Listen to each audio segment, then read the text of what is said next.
What does your morning sound like? Goodbye, baby. She's finally asleep. Hi, welcome to McDonald's. Can I get a sausage, egg, and cheese McGriddles? Here's to making your morning routine a little better with a delicious breakfast from McDonald's. Mix and match 2 of your favorites for just $4. The Sausage McMuffin with egg and the Sausage, egg, and cheese McGriddles. Prices and participation may vary. Cannot be combined with any other offer or combo meal. Single item at regular price. Hi, I'm Stunning Stella Cheeks. And I'm the Enigma Erin Klein. And this is Not Your Demographic, a feminist wrestling podcast. Shockingly, those exist.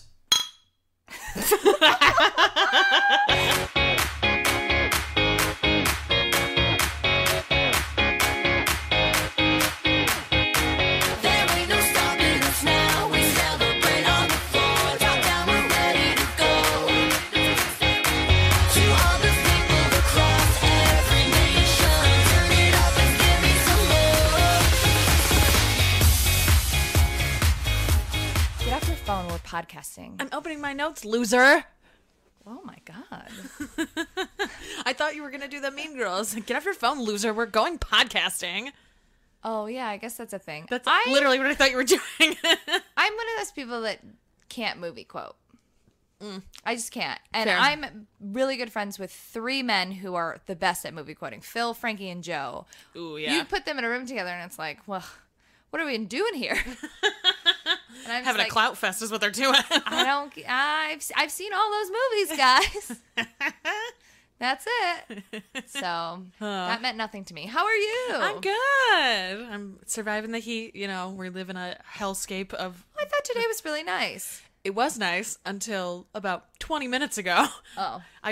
I left my office and was like, oh, okay, it's not so bad. I sat out at lunch. It was fine. And then I got off of the train to walk here from the train and was like, I'm going to die. It's so fucking hot. I live very close to the train. I know. I'm super aware. But yeah, things are good. I'm obsessed with Battlestar Galactica. I can't stop watching Again? it. I can't stop. It's so good. It's because someone I'm dating is watching it. And so he keeps texting. For the first time. Yes, he's watching it for the first time. For those of you who don't know, Erin has a Starbuck tattoo. I have a giant Battlestar Galactica tattoo. Erin is, again, I've seen every single episode of Battlestar, and I could not tell you 4 things about it. I could tell you who the final 5 are. I could tell you about that famous episode where they punch each other a lot. The boxing episode. Mm-hmm. Yeah. Mm-hmm. I could tell you my favorite character was D. That's the guy I'm dating's favorite character, and I rules. was like, you've got a rough road ahead of you, bud. D rules. And I could tell you that I liked it, and I could tell you that there was a lot of weird, fake mental image projection scenes where it was very sunny. Yes, very much so. And I think maybe there was a map at one point. Yes, there is Cool. a map. There are a couple of maps. A Jimi Hendrix song. Very popular. That's a thing. I rewatched the Final 5 reveal episode the other day. Real good. The doctor's a dick, but we love him. He looks and sounds like Columbo. I checked. It's not the same person. Women should be presidents. That's all I got. Yeah. You nailed it. That's basically what the show is about. Other than, is there one god? Are there many gods? Are there both? That's the only thing you missed, basically.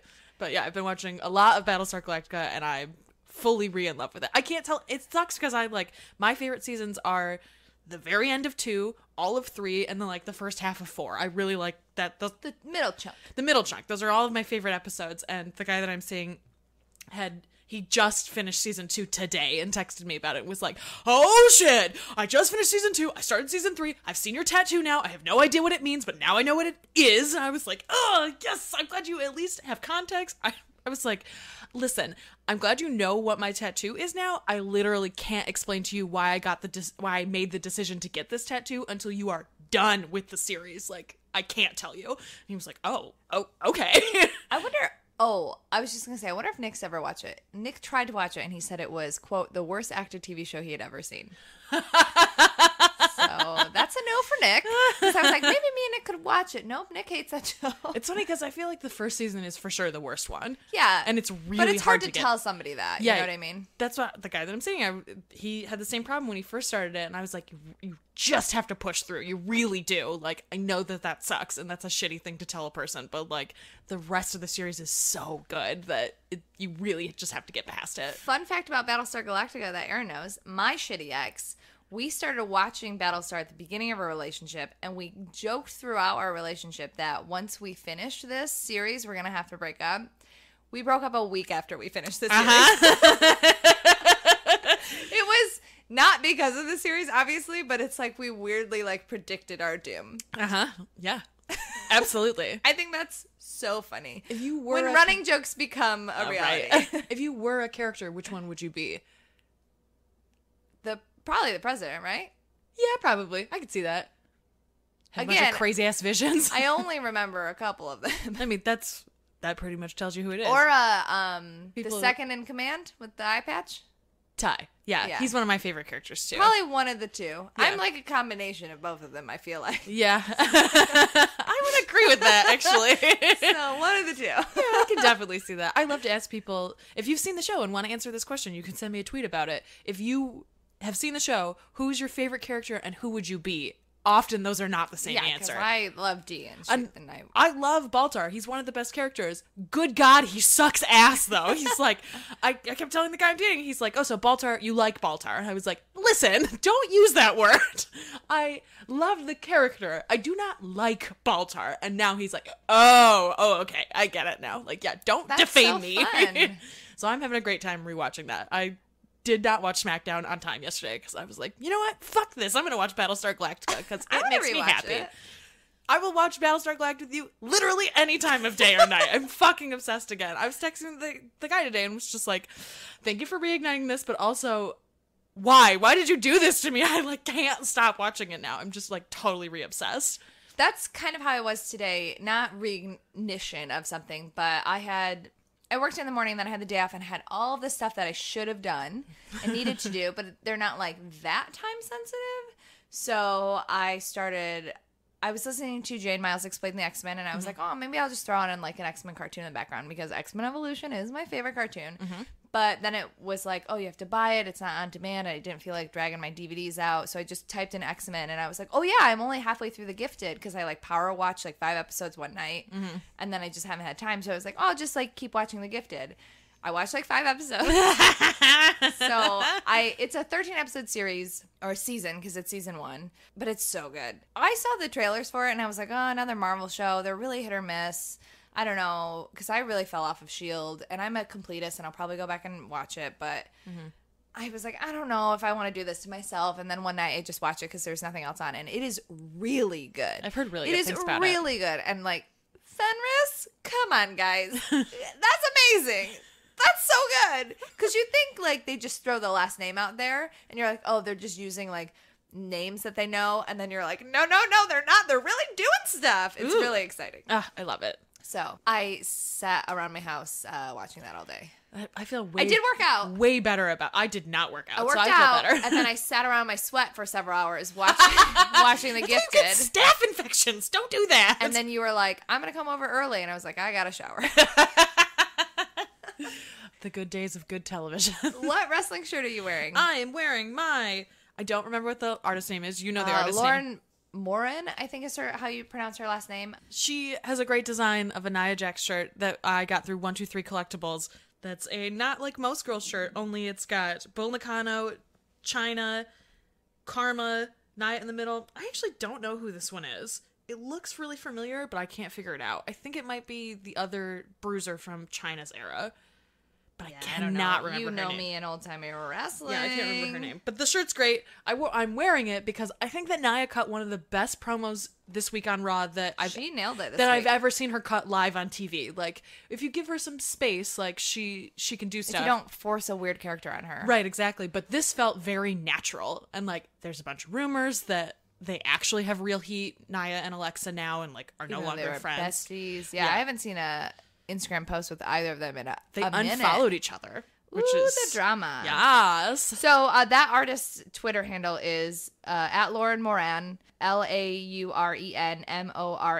If you've seen me post before, she did this incredible Women's Royal Rumble drawing. Collage poster. Yeah, it's super super cool. She's very talented and very Yeah. fun to interact with on Twitter and Instagram. So you should definitely follow her because her art is dope. Yeah, so I'm wearing that shirt today because I'm proud of Nia. And I don't have super high hopes for their match on Sunday, but you know what? I legit want to watch her throw Alexa around like a rag doll. Yeah, Like, they should finally let Nia do that. It seems like they're doing that. yeah, and like this is the perfect match for like Because it's going to end in like a DQ or some shit because Ronda's in the front row, right? but it's an Extreme Rules match, which means there are no DQs. Oh. So I don't know. Maybe Ronda interferes so that Alexa wins and keeps the title so that she Ronda can have it. Or vice versa. Right, yeah. Because, I mean, Ronda cut that promo that was like, I don't care if she has a title. I'm coming back to beat that little pink bitch's ass. Yeah.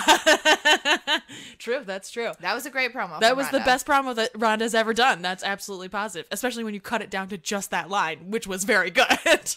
But yeah, I'm excited to see that match. I loved when Nia first got introduced to the main roster and she did that move to Foxy where she like swung her against the Oh my barricade God. and then swung her When against she the barricade. destroyed Foxy. Threw her around like a fucking trash can. Like that's what I want to watch her grab Alexa one-handed by 2 feet and just crack her against the barricade. And so I'm like really looking forward to that.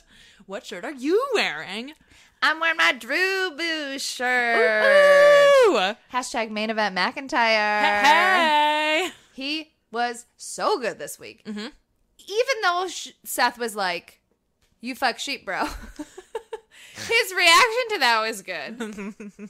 And the match that they put on, even I think Miss Erin, I'm not sure if I like watching Drew McIntyre wrestle. You have to admit that this was a really good match. I have explained multiple times. I understand, that it's but you have to because of the admit way that this the was a good creative tells match. him he can't do certain things. You And it have makes to him admit that bland. this was a good match. No, I admit that this was a good match. And I really like, too, that Seth called out their team. That was like, why are you with him? This is so stupid. Like, I really enjoyed that. And I liked that moment of like, why am I with him?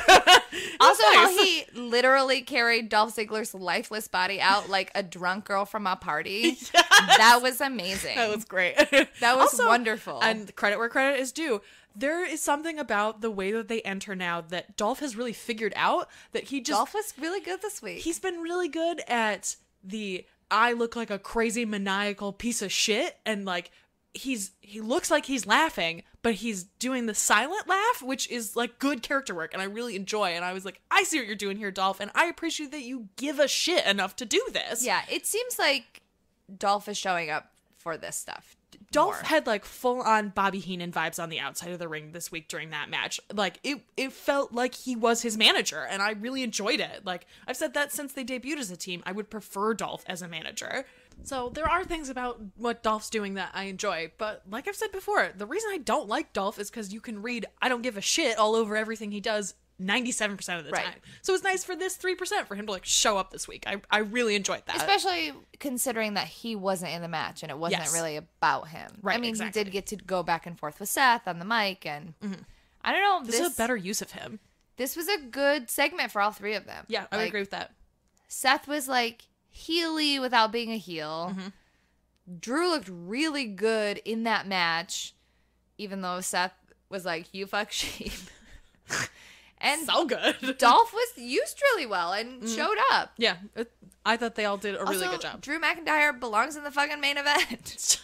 Right? That's why it doesn't make sense that he's this like weird lackey Yeah. to Dolph. Like it truly makes no sense. And I like that they're addressing that it's becoming a thing I feel that they like talk they're about. like, we want to put you in the title picture, but we literally don't know what the fuck we're doing with the title picture right Yeah. now, so we're trying to hold We you can't in ju- this Yeah, we holding can't do pattern. anything with you because the title has been taken hostage to the goddamn woods for a year and a half. Like, we can't put you in the title picture because the title's not around. Can you imagine how frustrating it must be as a writer for WWE? Like, we can talk shit about the writers all day, all night, but I don't think any of the Brock Lesnar stuff is their choice. It's clearly Vince McMahon's Oh, yeah, choice, but for like sure. how stunting it must feel as a writer, and also to read the headlines that are like, Universal title has never been defended in a main event since the brand split, and where the fuck is Brock Lesnar and all this stuff. Like, it must be so infuriating because it's literally inhibiting your job. Yeah, it's so bizarre. Like, don't you want your belt to be important? And also, like, Brock Lesnar shows up to, like, challenge Cormier or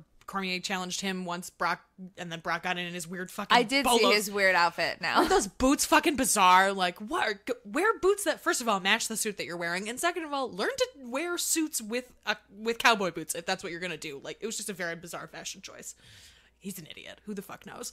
But, like, to see him out there, like, why the fuck didn't he have his belt with him? He was clearly allowed to be there by WWE. That doesn't happen on accident. So, like, if your whole thing is Brock brings the belt publicity even when he doesn't defend it, why the fuck doesn't he have his belt? Like, I just don't get it. It's so stupid. Especially if... I thought that too. Why didn't he walk in that ring? Obviously, they know he's of... every headline was Brock Lesnar of WWE fame. Exactly. Like, why didn't he have that fucking belt? And he's now back in the USDA testing pool, too. So it's like, oh, okay, we all see where this is fucking going.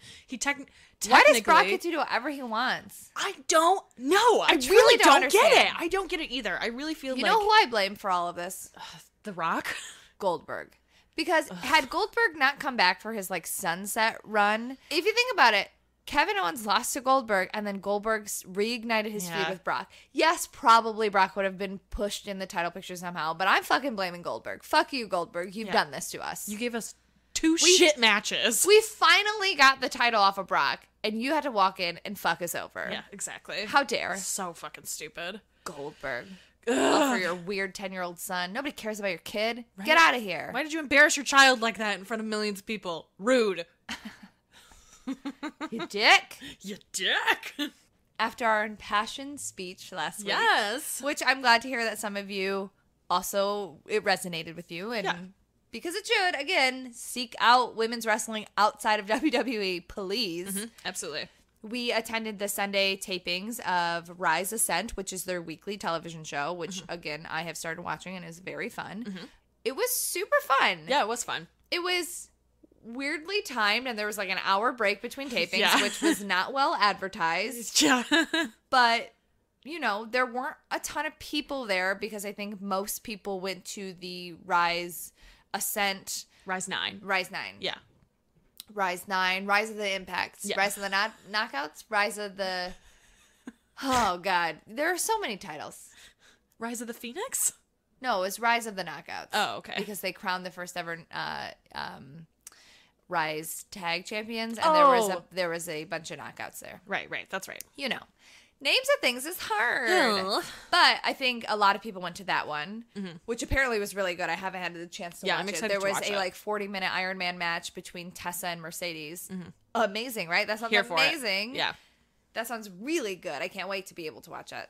You know, when it's available, time permitting. It is available. It's on the Impact Twitch. Oh, okay. So it's not on the Rise stream because it's on the Impact Twitch because that was part of their partnership. Okay. Mm-hmm. But the Ascent tapings were really fun, and there was some cool shit that happened because they do a lot of the storyline setup and like backstage segments, just like anything else. So like it was fun to be at a TV taping. I've never been to a TV taping before. Yeah, outside of WWE, I haven't. Not something like this where they're doing like a chunk of TV at the same time. WWE does like the live stuff that we've been to is live. It's just all, and they show the backstage segments that they're doing and things. Right. Like I've never been to something like this where I'll get to watch the episodes and be like, I see that match, and now I get to see the backstage segment that led into it. Mm-hmm. Chelsea and Britt broke up, which we didn't know until we walked in, and we're like, oh, why are they fighting? And Chelsea and Britt had a nice through line throughout the whole day, which culminated in a beatdown in the audience on the bench that my mom and my grandma were sitting at, and I had to yell at my mom and my grandma to move. I was like, move, and they like scooted over, and I was like, get off the bench. And then afterwards, you actually have to move. And afterwards, they were like, "Oh, yeah, this bench is literally being used as a weapon. Yeah, you have to get off of it. You have to move."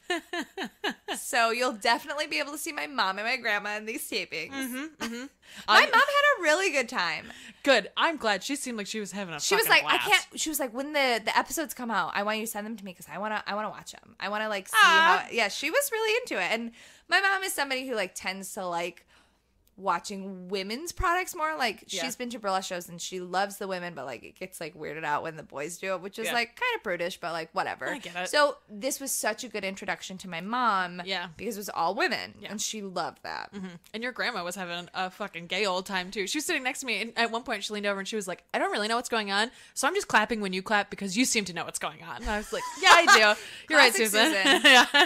She also leaned over to me at one point. It was after the first tag match when we got to see the new champs. So is Dust and Raven's Ash. Mm-hmm. So their tag name is Paradise Lost. Paradise Lost. Yes. Managed by Rosemary, and it was Twisted Sisters, which is Holodead and Thunder Rosa. Mm-hmm. Which they were great. Yeah, I'd never seen them live, and it was really fun. We saw Thunder Rosa at the last Rise show, but it was like not clear that that's who that was. It like wasn't properly announced, but she was definitely at Really? Yes. Huh.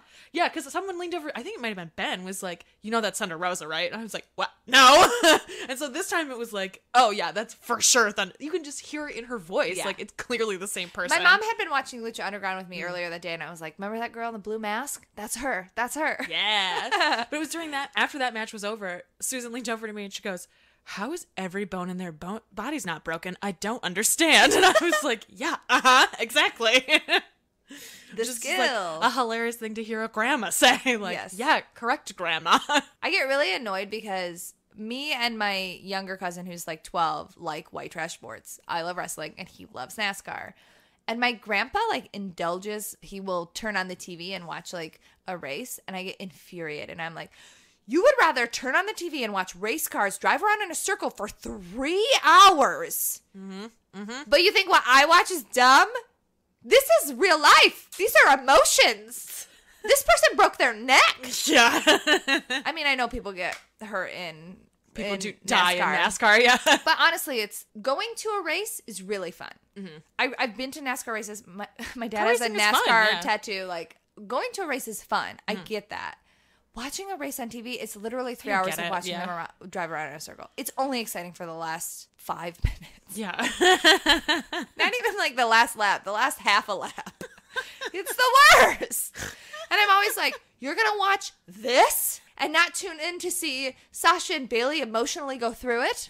I showed him that really good picture of Ember and Sasha where Sasha's doing the bank statement on Ember, and Ember's like, looks furious and is trying to fight out of it, and Sasha's pulling back and like looks like she's about to cry because she's so desperate for the win. And I was like, this is why wrestling is good. And my grandpa looked at it and he was like, yeah, I get that. Yeah, that's a powerful photo. And I'm like, why are we watching these cars drive around in a circle? I don't understand. Classic grandparents. Anyway, so that was really fun. I don't want to give tons of spoilers away because like people should watch the show because they taped 6 episodes. Yeah, and I mean everything was good. There wasn't a single match Britt where Chelsea stuff was fire. God, it's so good. And the Mercedes Diana stuff was really good. Mm-hmm, absolutely. Unfortunately, Shotzi and Delilah were not there on either nights because both of them had injuries, which sucks because they're literally the faces of the company. Yep, and they're both out for at least 6 months. But everybody else stepped up, and it was for sure great. And Tessa's the champ, and then you have Ravens, Ash, and Dust, Paradise Lost. I got it. You got it. Just needed to put more words in my mouth. I got it eventually. It was really fun. I really enjoyed it, and I am hoping. I know that they're going forward with their taping in LA, and there are tickets available for their taping in October with Shimmer. So fingers crossed that stands, and we'll get to see them at least one more time. Yeah, I agree. But it's worth checking out. They're Again, it's $4.99 a fucking month. Yeah. Don't drink one Starbucks coffee and you can watch all of this badass women's wrestling. And I know everyone's always like, just stop drinking coffee, but it's literally one. You don't have to stop going to Starbucks. Don't go to Starbucks for a day. One coffee. One Starbucks trip. And you can watch all of this badass women's wrestling. Yep. And like they're putting out good stuff. Like that's the thing is we've talked many times about Shimmer's great and we really like it, but those tapings are brutal. They and are to be fair, long. neither of us have ever gone and watched what Shimmer puts out afterwards. Right, yeah. We've only gone to the taping, so we haven't seen the final product. So maybe the final product is like spliced together brilliantly and like what we say is not making sense to some of you. The tapings are hard to get through. They're fucking 7 hours long. Because you'll watch a baller match and then it's like 5 minutes between. Yeah. And then you're like, a great match. Yeah. And so I felt like with this one, it was like, yeah. It clipped, even with the hour intermission. Absolutely. And like, that was a long hour, but we did get to drink. We went to the bar and had a drink. Got a mimosa. We made it work. I had a Bloody Mary. It was perfect for wrestling. It was great. But yeah, the whole thing was great.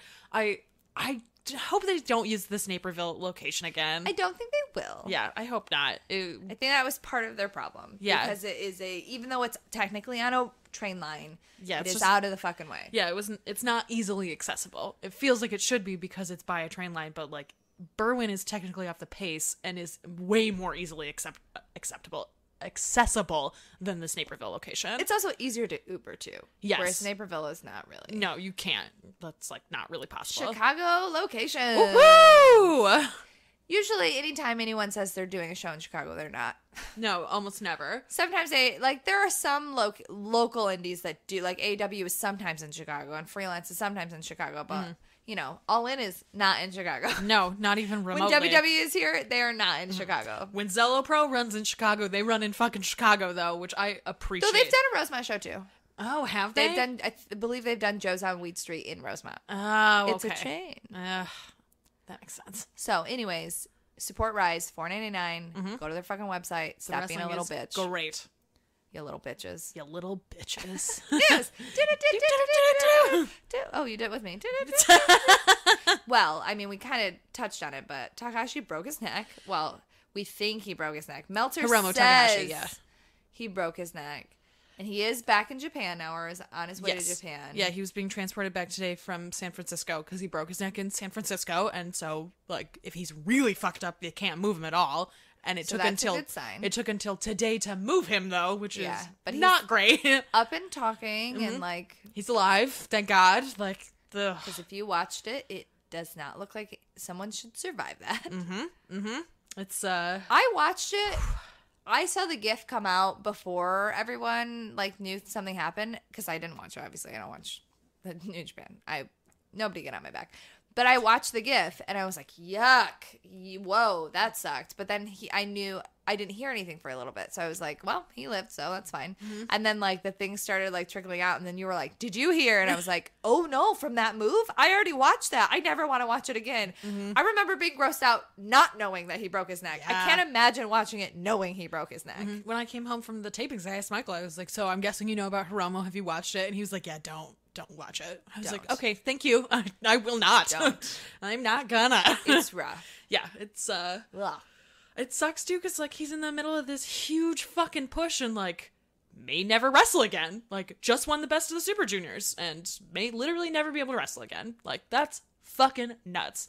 New Japan is fucking crazy sometimes. Like they do all kinds of great and they tell really good stories, but like in the last year they've had 2 people have crazy fucking injuries. Honestly, they're lucky that those 2 people didn't die. Absolutely. New Japan's great and they do all of this like really great stuff and have these really great matches and tell a variety of really interesting stories, but 2 of their wrestlers have had crazy fucking injuries in the last year. Like it's amazing that neither of them died, like that Takahashi didn't die breaking his neck, and also like Shibata took this fucking insane headbutt that blinded him and gave him a fucking like subdermal hematoma that almost ended his life. And like the fact that he can see again and walk and even come out to the ring and be like, I'm alive is a goddamn miracle. And so there were a bunch of people debating like, well, WWE versus New Japan. Here's a hot take. They're both dangerous and neither of them are good for their wrestlers. They're dangerous in different ways. Absolutely. But they're absolutely still dangerous. Because like, here's a hot take. Guess what's dangerous, you guys? Wrestling. Yeah. 100%. Yes, big promotions like New Japan and WWE have these huge flaws that like maybe a smaller indie doesn't, but there are also indies who literally like don't have any rules and are dangerous. Remember that one weird cage match that you saw where you're like, this cage is gonna fall and these people are gonna die? Yep. Rope breaks happen all the time. Those are really dangerous. Also, sometimes there are just no rules and indie guys are like, fuck it, there's no pads on the ground, I'm gonna fucking throw my body outside. I've seen multiple dudes get concussions on indie shows, and like the fact that they stop the match at all feels like a miracle, because there have been times where they don't do that. Wrestling is dangerous, and I feel like it's something that people don't like to talk about. They like to pretend like, oh, everyone is doing this like beautifully choreographed thing, and it's true, they are, and they're very skilled, but this is a very dangerous sport. And There's a reason that WWE has to put a fucking warning on before their shows start, because people have died trying to do this stuff who aren't trained to do it. And people who are trained to do it die doing this stuff. Like, Right. it's fucking dangerous. Yeah, and honestly, I think it's a thing too. Like, the way that we watch wrestling now, like, people get excited for these crazy flips and these crazy moves. And I'm not blaming the fans. I'm not blaming us, because I go crazy too. But like, we as the audience have essentially started demanding this stuff. Yeah, absolutely. Like, this is what we want to see. So the wrestlers like Will Ospreay like provide that stuff. But then that's also like, Will Ospreay is not going to be Chris Jerichoing it. Let's just say that. He'll not be wrestling until he's basically 50. Nope. You know, like, Will not. Absolutely. and things go wrong. And yes, there are things that WWE and New Japan and all wrestling federations can do to make things safer. But like, wrestling's fucking dangerous. Yeah. 100%. Yep. We watch a sport where we could watch somebody die every time. Like, everyone just needs to. We're about to go into extreme rules. Like, Ellsworth's going to be in a shark cage. That shark cage would fucking fall. Like, it's crazy, right? Absolutely. That's like the least dangerous thing, right? Like, but that could just fucking break. Like, it is a weird, crazy sport. Yeah. It's super dangerous. And like, that's part of what makes it exciting, is that you get this like, oh man, everyone's cheating death a little bit. And like, people laugh at me when I freak out about pile drivers. It's because They're you can scary. die. You can fucking die doing that shit. Like, Owen Hart broke Stone Cold Steve Austin's neck. It fucking happened in a ring because he was too short to be giving a man that size a pile driver. And like, people don't think about that. And it absolutely can happen at any moment. You can get hurt, you can fuck yourself up, and you can fuck another person up. Like, everyone is taking a risk when they get into the ring. That's just how it is. Whew. Well, that's the big news. But there are some other injuries. Fandango's out. Yeah, but his Fandango's surgery out. went well. Goldust had a surgery. That surgery reportedly went well. Yep. And Fandango's out for at least 6 months because of his shoulder injury.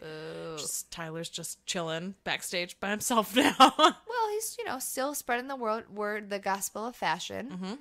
Trying to make everybody look beautiful in his terrible shirts. He's trying really hard. Trying so That was hard. a fun segment. Yeah, I'm glad they got to interact. I love these segments with the Riot Squad and random backstage wrestlers. Yeah, I completely really like agree. them. And I also like that there was a segment where it's like, my partner's out and our de facto leader is out with these injuries. Yeah. Like, but we're still being used, and that is great. Yeah, I agree with that. Because those people still should be used. I completely agree. Okay, other news. Well, the God, Bullet what Club is does- breaking up, I guess, because there's now the Firing Squad. They're technically both the Bullet Club, but they've straight up gone like full red NWO. Like, it's full factions now. This is the end, guys. Like, we've all known that this was coming for a minute, but like, it is time for Bullet Club to end. Oh, for sure. But it is weird that it's like the brown guys versus the white guys, right? Yeah, it Right? is. Right? Uh-huh. Nobody thought that through? Yeah. It's fucking weird. And the brown guys are the good guys in Japan. That's why it's weird, because like, you get this total reversal of who we're supposed to be cheering for as Americans, and it's like, we're the baddies. We're for sure the baddies. Like, we should maybe come to terms with that. Yeah, like, they were right. They right. Yeah, they're right. They're for sure right. So that's all happening. I will never buy a Firing Squad shirt. That's the other thing, is it's like, how does anyone wear this merch? Who is wearing this merch? Who's walking around in America wearing this shit? Like, I don't get it. A lot of people. I know! White dudes. I know what the answer is. White Don't dudes? at me. I know it's white dudes. Don't at me. I know it's white dudes. Whatever. Other news. This one's a little more exciting, although I don't totally understand it. Tessa signed a long-term contract with Impact. They made an announcement with it today. They didn't say what that means. They didn't say how long-term is, or like how many sets of tapings that covers, but she's there for the haul, it seems like. Good. Which is, yeah, I think They it's need smart. to sign more people to long-term contracts. And also, WWE was like, we don't want her. Like, why would you? First of all, blah. And second of all, as Impact, why would you not be like, yeah, bitch, come here. We gotta get you now. For sure. And So I'm really excited for her. And like, more money. I'm excited for me because there's a lot of stuff on Impact that I'm like, God damn it. But the knockouts remain my like solace in Impact. Yep. So I'm excited for me. Also, another women's wrestling thing. Caitlyn is the first official announcement for the Mae Young Classic. So that's really exciting. Yeah. I did not watch when Caitlyn was around, did I. but I've obviously, like, I know her through social media and her interaction with Big E, and I know that she was very popular, best friends with AJ. I know a lot of people really liked her. She's super buff. She's super hot. Like, I can't wait for her to come back. And I like that story. Like, that worked really well with Brian Kendrick in the Cruiserweight Classic. It worked well with Serena Deeb, and she's now a coach. Like, Caitlyn didn't retire that long ago. No. So this is kind of exciting. Like, Yeah, I agree. I hope it goes well. Yeah, I completely agree. Very with that. excited to watch that. Yeah, that'll be good. Okay, I only have 2 not great things left. Let's start with the less great thing. Okay, so have you heard about the Izzy training to wrestle thing? Do you know anything about this? I feel like vaguely, but Okay, there's a lot of problems isn't with she like 13? Yes. First of all, she's too fucking young to be training to wrestle. Like, What is this, England? I was gonna say, with Paige, it's a little different. Like, you come up in a family, your whole family wrestles, and they can, like, train you, and they're safer with you in a way. Izzy is just, like, a weird wrestling celebrity because she's a child who loved Bailey. And, like, she should not be training to wrestle. She's too young. It makes me super fucking uncomfortable that people allow her to do this. Like, it says a lot about this school that they allowed her to come in because she's a celebrity. Like, it's bullshit. But here's the fun fact about it. The guy who's training her, whose name I'm not going to say, is a fucking registered sex offender and is straight up training Izzy to wrestle, and, like, everyone seems to be cool with it. And, like, how as her parents are you not like, no, I'm not cool with that? It, like, we're already blocked by her dad, so I don't give a fuck about saying this, but that is shitty parenting, and it's bullshit. Really fucked up. Yeah, it's super fucked up, and it makes me fucking mad. Like, this poor child has just been, like, dragged around by the wrestling world and by her parents to get her dad to get access to wrestling shit. Like, have some fucking respect for her safety if you're not going to respect her safety by letting her train in this very dangerous sport too young, first of all. Especially, wrestling training is often extremely hostile to new people. Don't do that to a 13-year-old. It's super fucked up. 13-year-old girl. Yeah, too. a 13-year-old girl. Don't fucking do that to a child. I And normally also, want to say, like, a girl, but this is a misogynistic, fucked up industry. Absolutely, yeah. And it's fucked up to new people and fucked up to new women, especially. Like, why are you exposing your literal teenage child to this? That's really fucked up. And also, her coach is a fucking registered sex offender. Like, no. Just straight no. That's fucked up. And I don't know if anything will come of it. I don't know if she'll be pulled out and put into another program. I don't know who the fuck would take her because she's too goddamn young to be training. Like, it's just a whole hot Why wouldn't mess. they just put her in wrestling? Like, I don't know. School, learn how to actually wrestle. They let young girls wrestle, like, sometimes, and depending Collegiate on what. wrestling, you mean? Like, Yeah, yeah, like, yeah.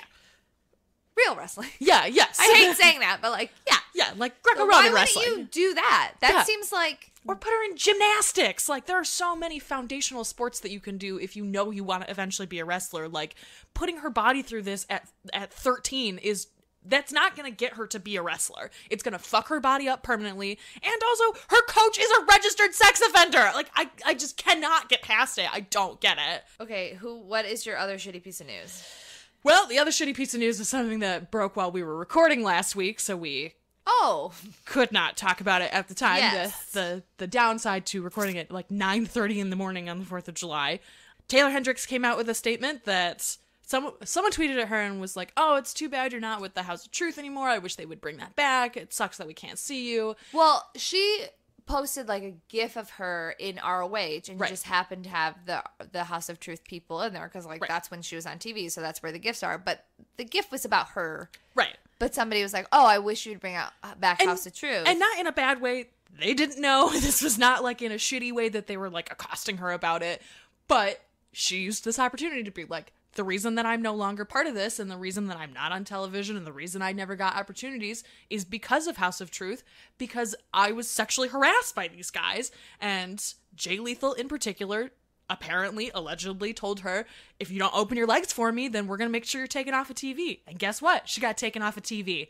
And it's shitty that so many people immediately were like, but I like Jay Lethal. He could not have possibly. Like, it's weird that you think that all of these women are sluts who fuck all these dudes so that they can get TV time, and the second a woman comes out and is like, I was asked to do this and refused, people are like, nah, that sounds fake. I don't believe it. Those other bitches, though, they're for sure sleeping their way to the top. But no way anyone asked you to do that. How fucking dare you say this about our god, Jay Lethal? Like, this cognitive dissonance is just mind-blowing to me. It shouldn't be. After 3 fucking years of covering wrestling, it shouldn't be fucking bizarre, but like, it just, I can't believe that people can say both of those things out of both sides of their mouth. Like, oh yeah, she totally fucked her way into this position, and how dare you insinuate that this man asked you to sleep with him? Like, what? No, it's not how this works. It's not how any of this works. So I completely believe her. Like, I absolutely do too. I like Jay Lethal. I think that he's a good wrestler, but you know what? I don't like him that much, and I absolutely believe that this happened. I don't know, in my view, and people can come at me, but like, literally, what does Taylor have to gain from this? She's absolutely literally nothing. You like what? So you open up the floodgates so a bunch of people can tell you that you're a cunt, you're a bitch because you're like talking about this guy that's like this wrestling god. Mm-hmm. There's nothing to gain, in my opinion, for saying something like that. Not at all. Literally nothing. Especially because she's not... like, to me, that's like, yeah, it's absolutely the truth. And she did get pulled off of TV. Yeah. Mm-hmm. And she hasn't, like, been pushed. And she's really, like... Yeah, I mean, her career has clearly suffered. And I didn't care for her. She wasn't, like, someone that I was looking out for. It's not like I was like, oh, man, I'm so sad Taylor's not on TV. But also, like, the way you get better is by having matches and being allowed to compete and to wrestle. And if you're not allowed to because you won't suck some dude's dick, no wonder you can't get better. She wasn't on TV wrestling. She was on TV just like... No, she was wrestling on ROH a couple of times. No. She had still been doing Women of Honor stuff. She's talking about, like, she got pulled from, like, TV. Oh, yeah. I mean... all of the women are pulled from TV, it feels like. So like... I wonder who else has stories like this, to be honest. The privilege of being on TV as a pretty valet. Yeah. In ROH. Fuck ROH. Yep. Yeah. I'm glad we were, like, just talking about this last week about, like, man, ROH has some problems. And, like, immediately it was like, they do. There are people I like in ROH, but, like... I don't want to support this company anymore. No. Like, I just straight don't anymore. A, Sinclair Broadcasting. Yeah. B... fuck you guys. Fuck you guys. Fuck your, like, not even subtle misogyny about the way that you treat your women's division. And then also, fuck this, that your fans are such dicks that they're like, nah, that sounds fake, bro. Like, no, it doesn't. Nah. It sure doesn't. It sounds too real, actually. Did you watch Total Bellas? No. I just realized that I didn't. Honestly, this is my least favorite episode. It was kind of boring. Okay, good. I'm glad I skipped that. Basically, John is... I just realized I didn't watch it. Basically, John is MIA right now because he's, like, filming a movie or doing press. So Nikki is alone planning their wedding that's supposed to happen, like, in 5 weeks. And she's like, I kind of thought wedding planning would be, like, fun. Like, it would be a thing that I would do with my partner, not using my wedding planner as a stand-in when we do all this stuff. This is awkward. Has she ever met anyone who's gotten married before? Because I feel like that's Nick pretty... is doing everything with me. Yeah, well, you guys are different. She did try on wedding dresses. The one that she picked that she's not wearing is very beautiful. Then she asked 10 people to be bridesmaids and then uninvited all of them. What? You know. I feel like, I mean, this has happened to me. Sometimes you say things in wedding planning and then you're like, oh, I don't want to do that anymore, but I already said that. And I think she just did that and then didn't think about that, like going through with that. And then Brie was like, I need you to tell them what you want because you're clearly upset by this. And then there was this whole side plot where, like, Brie was talking about how much she loves art. I want a supercut of Brie saying, you know how I love art. I love art. I love art. You know, Daniel, I love art. She said I love art so many times. Was Daniel looking at her like, do you? So apparently, like, Brie did used to draw and paint and stuff. And, like, she was like, I was never going to be, like, a famous artist, but it was, like, my way of de-stressing. And they showed some pictures, and they're not terrible. Mm-hmm. So, like, she does clearly love art. But it was just funny to hear Brie be like, I love art. Yeah, I mean, I love art. Mm-hmm. Essentially, she was looking, they just moved, so she was looking to put some paintings in their house, and she was like, oh, I want to get this custom piece. And so she was going to get this custom piece, but it cost $30,000. And she had to put a $10,000 deposit on, and Daniel was like, oh, I just got a fraud alert. Somebody tried to charge $10,000 at, like, an art gallery, and Brie was like, and Daniel was like, Brianna! And then she went into it, and he was like, look, I get it, but if we're going to get a $30,000 custom piece for our house, do you think that's something we should do together? She was like, yeah, maybe. I just love art. You know I love art. You know I love dropping $30,000 on a piece of art. This woman painted these murals with her fingers. It was like the dot like painting. Oh, she did that with her fingers? With fingerprints. Yeah, what's that called? Oh. Sunday in the Park with George? Yeah. I know what you mean. You could It's a tell form of me not to go. Tell me, George. I know musicals. I just don't like them. Just a little light. Sondheim.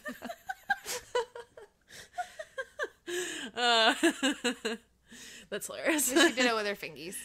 That's why it cost $30,000 because she was like dot dot dot dot dot with her fingies. Okay, that makes a little more sense. Anyways, that was Total Bellas. It was not my favorite episode. The next 2 episodes are Bridesmaids in Paris, non-Bridesmaids in Paris. Pardon me. Yeah. What? But there's Friends of the definitely bride. a scene where Nikki is crying into her wine, and she's like, "I'm trying to be happy for you guys." The fuck? So that'll be fun, and by fun I mean not fun. Not fun. Obviously, you didn't watch Impact. No, I did not. Rich Swann had this match with Phoenix that everybody was shitting their pants over, saying like, it was so good. Like, I did a post that was like, hey everybody, what was your match of the week? And a bunch of people were like, well, probably definitely 205 Live because that Mustafa buddy was amazing. But a lot of people were like, oh, but Rich Swann Phoenix was so good. I don't like Rich Swann for a multitude of reasons, but I can admit that he's a very talented wrestler. Right, yeah. I thought this match was a pile of shit. Not to sound like Jim Cornette, but this was a sloppy spot fest. Ooh. And I love Phoenix. I've gone to bat for Phoenix many times saying I think he's better than Pentagon. I think he's one of the best wrestlers in the world. I don't think he gets enough credit. This was a sloppy fucking spot fest, and I did not care for it. Oh, yikes. And I did not understand why everybody was so excited about it. I was like, you have a show like 205 Live where there are these incredible spot fest matches all the time, but that are really well executed, and you're gonna go to bat for fucking Skullet Rich Swann right now just because you like want to be on his team? Like, this is bad.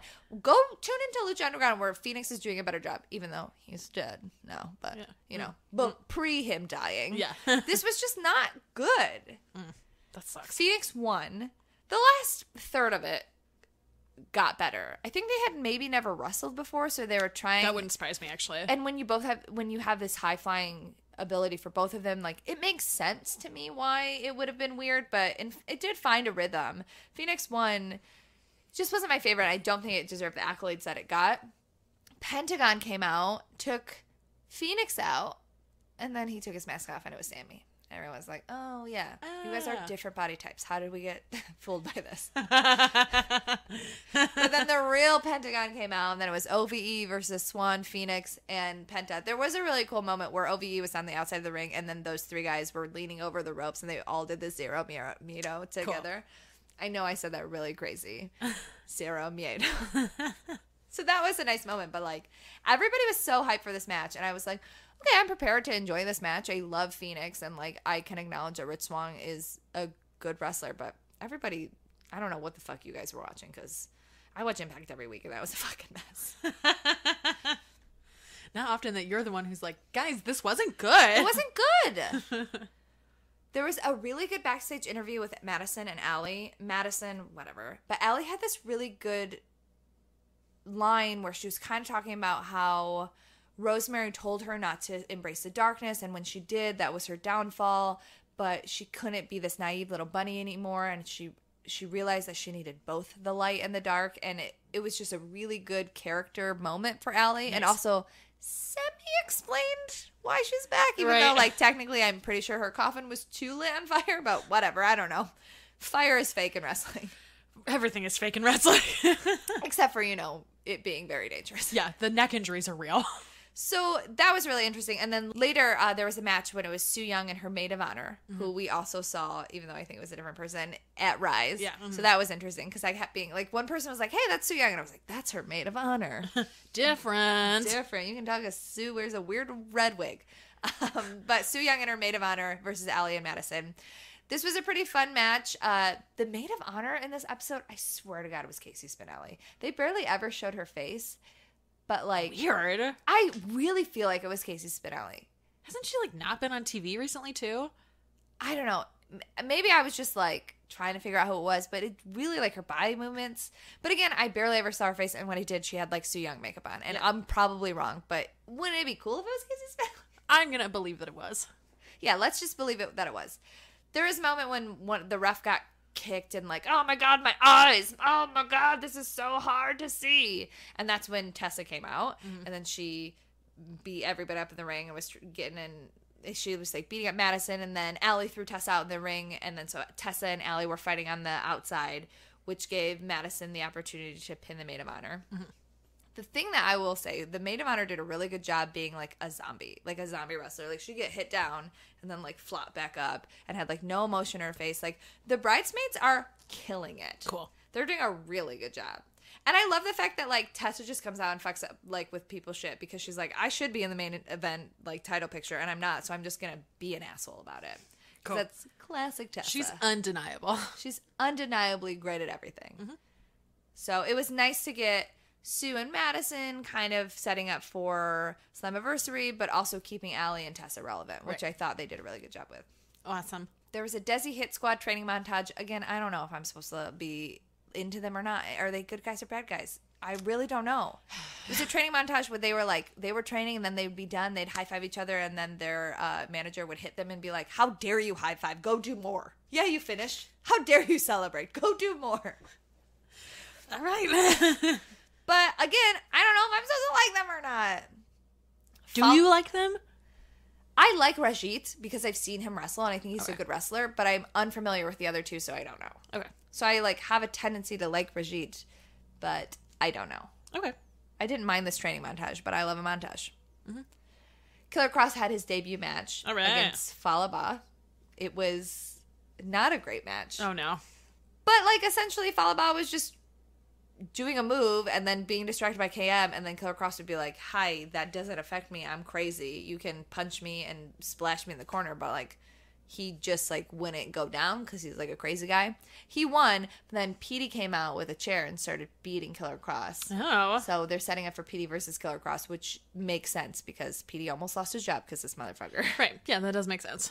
So it was a okay showing for him as his first showing because it did make him look strong because Falaba is huge. Like, that's his own deal, and he didn't get, squashed by Falaba. Right.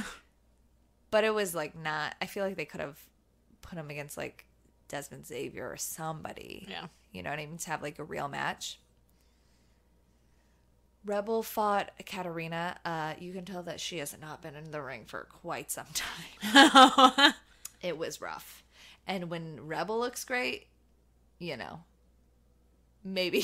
we're making some choices. There's also some new Scottish guy that she brought on. I don't know. Maybe everyone's excited. I don't know who this new Scottish guy is. And I didn't Google it. I was planning on Googling it. But in this moment, looking at my notes, I realized that I did not Google it. I'm surprised that you didn't. You're into Scottish dudes. He's skinny. Oh, okay. He does not have meaty thighs. Okay. Yeah, then is he really Scottish? Yeah, right? Yeah. I think he's Scottish in the way that Noam Dar is Scottish. Like, he is Scottish. Noam Dar has plenty of meaty thighs. Do not disparage his thighs. That's fair. That's true. Now I literally tweeted about his thighs once, and he vanity searched it and liked it. And I was like, okay, boy. This guy seems like skinny and lame. Okay. Yeah. Not that skinny people are lame, but like if you're This guy Scottish, seems... present your thighs. Yeah. Hello.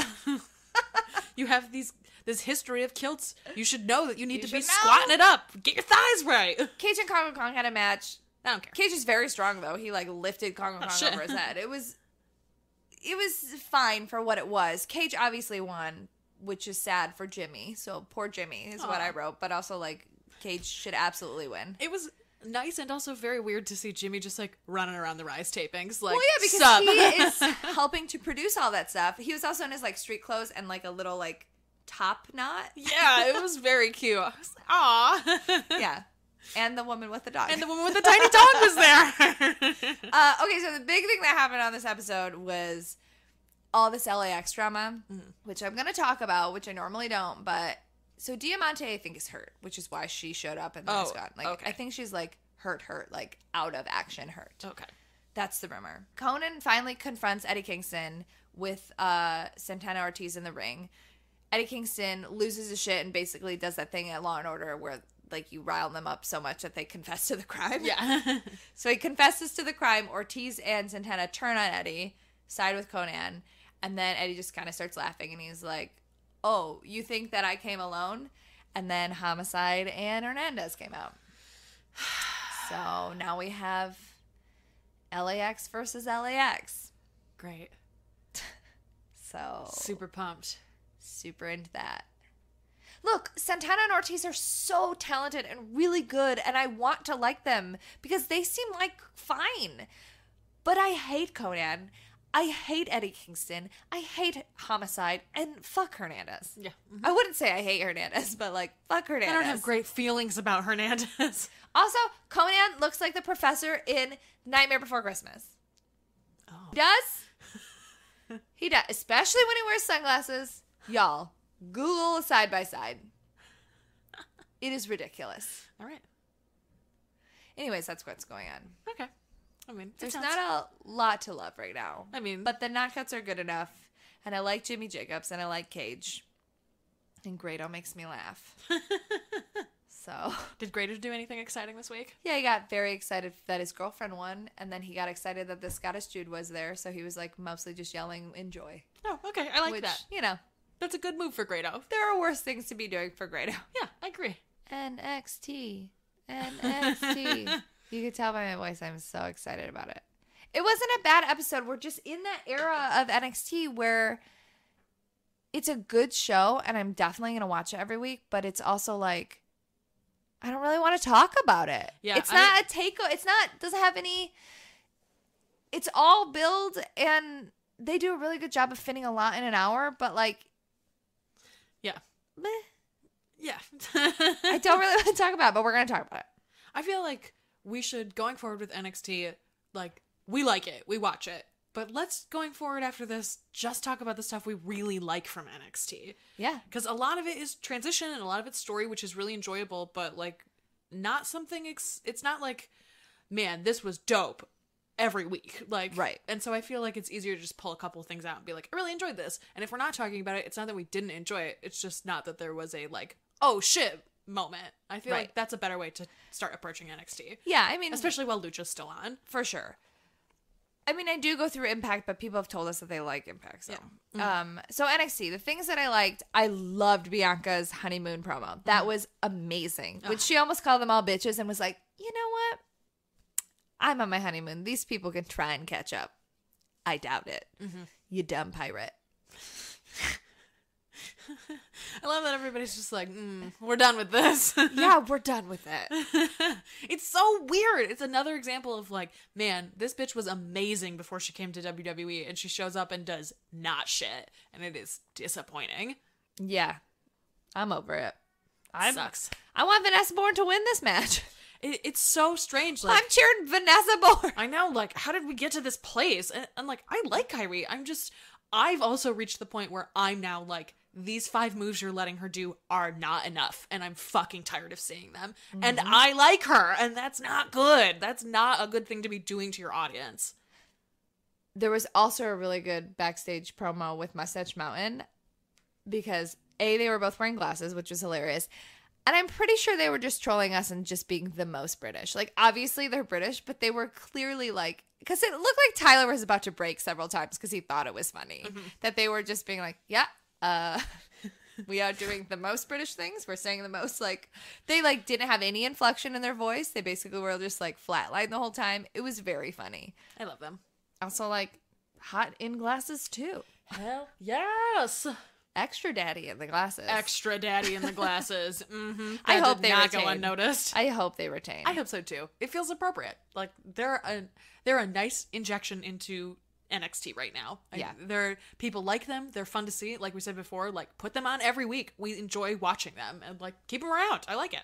The 2 matches that are worth talking about, the Velveteen Dream versus Chris Dijak. It was a good match, but this is only the second time we've seen Chris Dijak, and that was exciting. And it seems like they let him do more this time and explore his character. He was talking up a storm in this, and like him and Velveteen had some good character bantery moments that I liked. So it was just nice to finally start to see him being used and not just like, oh, look, him in a match. Yeah. And also I like, too, that they're like, Velveteen Dream is a big dude. He's not a small guy. And neither is Dijak. And so it's nice to see 2 people who, like, physically are, like, similarly matched to each other. And commentary brought that up. It was like, not many people can tower above Velveteen. And that speaks to how large Chris Dijak is. Yeah. I cannot get used to calling him I know. I want to Chris. call him Donovan, too. He'll just be Dijak. I'll just call him Dijak. I did like that after Velveteen Dream won, that EC3's music hit and he interrupted it. Like, they're obviously, like, teasing a feud between them, which, yes, please. Yes, please. I really enjoyed the EC3 Gargano match because the first half EC3 looked very strong because he should obviously look strong against Johnny Gargano. Like, Johnny is very small and EC3 is built like a beast. But also it's very true to Johnny's like underdog character that he would win. And I like that it seemed like Johnny like was almost in like a drug haze. Like any wrestler he looked at, like just it was just like EC3's body with like Ciampa's face. Yes. Like that was really good character work from him. I love that Johnny's like slowly becoming the thing that he hates. It's such a great story. He's essentially Eddie Edwardsing it. But that like it works. It works for this character. Sure. And, like, technically, like, Ciampa and Gargano have been doing it longer, but, like, Eddie is fully in that right now. Yeah. So it is funny to watch and be like, oh, even though it's an obvious storyline and nobody's stealing from each other in this moment because they are recorded and taped and written at different times, it's very funny to make it seems like, oh, NXT's ripping off Impact. Yeah. That's what it feels like, even though I, like, mentally knows, like, that's not what's happening. It's just the wrestling zeitgeist. People and are also, doing similar stuff. Again, weirdly, Eddie Edwards is doing a great job. Oh, that's the thing that I missed on Impact. Tommy Dreamer gave a really good backstage promo from at House of Hardcore after Eddie like bloodied him, so he had like blood all over his face, and Tommy was like, I'm a good guy and I take care of a lot of people in this business, and I tried to take care of you, Eddie, and you came into my ring, into my house, and bloodied my face, and now I have to go home and look at my daughter with blood on my face. I'm gonna fuck you up. So Eddie versus Tommy at Slammiversary. Cool. Which I'm very looking forward to. That'll be good. All in on the knockouts. Weirdly all in on Eddie Edwards. I cannot believe that the shift has happened. It's so good. It's so funny. But NXT, like, it felt very filler this week. Yeah. Santana Garrett was there, which I was like, she's boring. It's funny because Shayna did give a good promo. Yeah. And Otis on his own against TM61 was very enjoyable. I love him so much. But again, it's just like, it's like a wrestling show that I watch that I enjoy, but I don't really start caring until a takeover, which is like a weird thing. I mean, that's the way that they, like, that's how those tapings work, though. They, right. like, That's absolutely true. That's how they set up NXT is like, here's a story, here's some story, here's some story, here's a really exciting story, and then now here's the payoff at a takeover. Right. Like it's like paced really well. Yeah, like, it's not bad. It's not that I'm not enjoying it. It's just, like, it doesn't feel necessary to talk about it every week anymore because... Which is weird because we complain about, like, main roster stuff, like their pacing and stuff, and how they're not good at it, or it comes out of nowhere, or it drags on too long. And NXT actually has such good pacing that I feel like it's almost hard to talk about on a weekly basis. Yeah, I agree. Because it's a slow build into a furious build into a payoff. Right, exactly. And it makes more sense to speak about it as a whole once you, like, get to the end of these stories than, like, maybe they'll do this, or maybe they'll do that. Like, it's already taped. They've already figured it out. Right. They're not going to change their minds about it because it already happened. Time to enter the temple. So we're entering the temple a week late. Yes! So we're going to cover last week's episode because we recorded early in the day. And we're sadly not going to cover this week's episode until next week because Erin's got to drop her girlfriend off at the airport. Listen. Relationships. Shit happens. The drama. I guess when you're dead, you wear black, but when you're alive, you wear red? That's right. You want Lady people in red. I guess if you're wearing black and you get hit by a car and you're already dead, it doesn't matter. But if you're alive, you're like, everyone see me. Nobody hit me. Hi, I'm alive. I'm in red. That was cool how she, like, hocus pocused his life. I love it. I think it's great. And then she just She looks went, great in red, too. popped behind Melissa and was like, he's dead, bro. Look at my dress. Bye. Suck it, Melissa.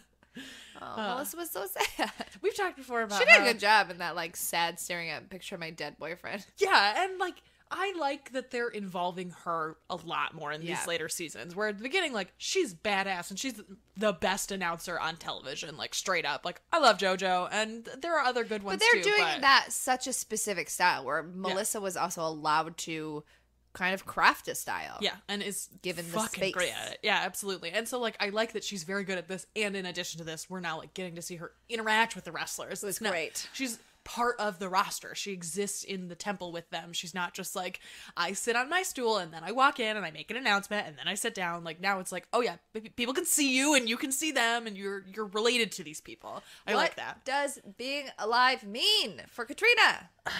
Can she still magic? Does she still magic? Bitch, I don't know. She gave her the half of her medallion that was keeping her alive to Melissa. So, like, that's obviously going to come back and haunt her, right? Oh, for sure. It has to.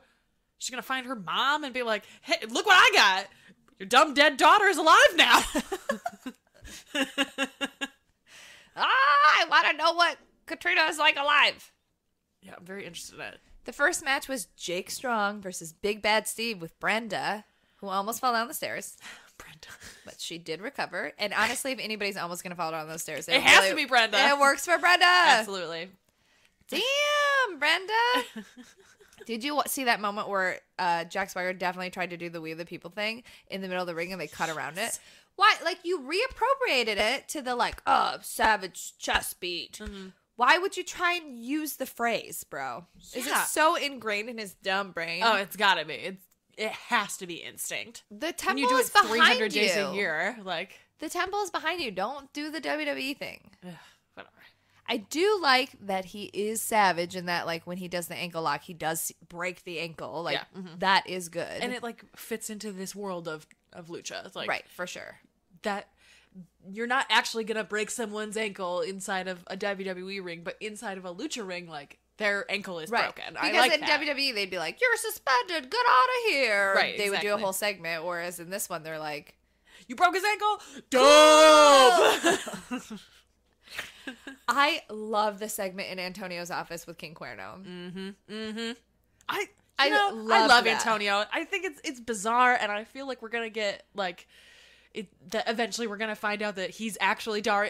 I don't know what the fuck the long game is with Antonio, but Soap every opera single week nonsense. I'm into it. I love it. But King It Cuerno is did soap a opera nonsense. great job in that segment. The moment when Cage came in and he was like, hey, I want Mill. I want to fight him.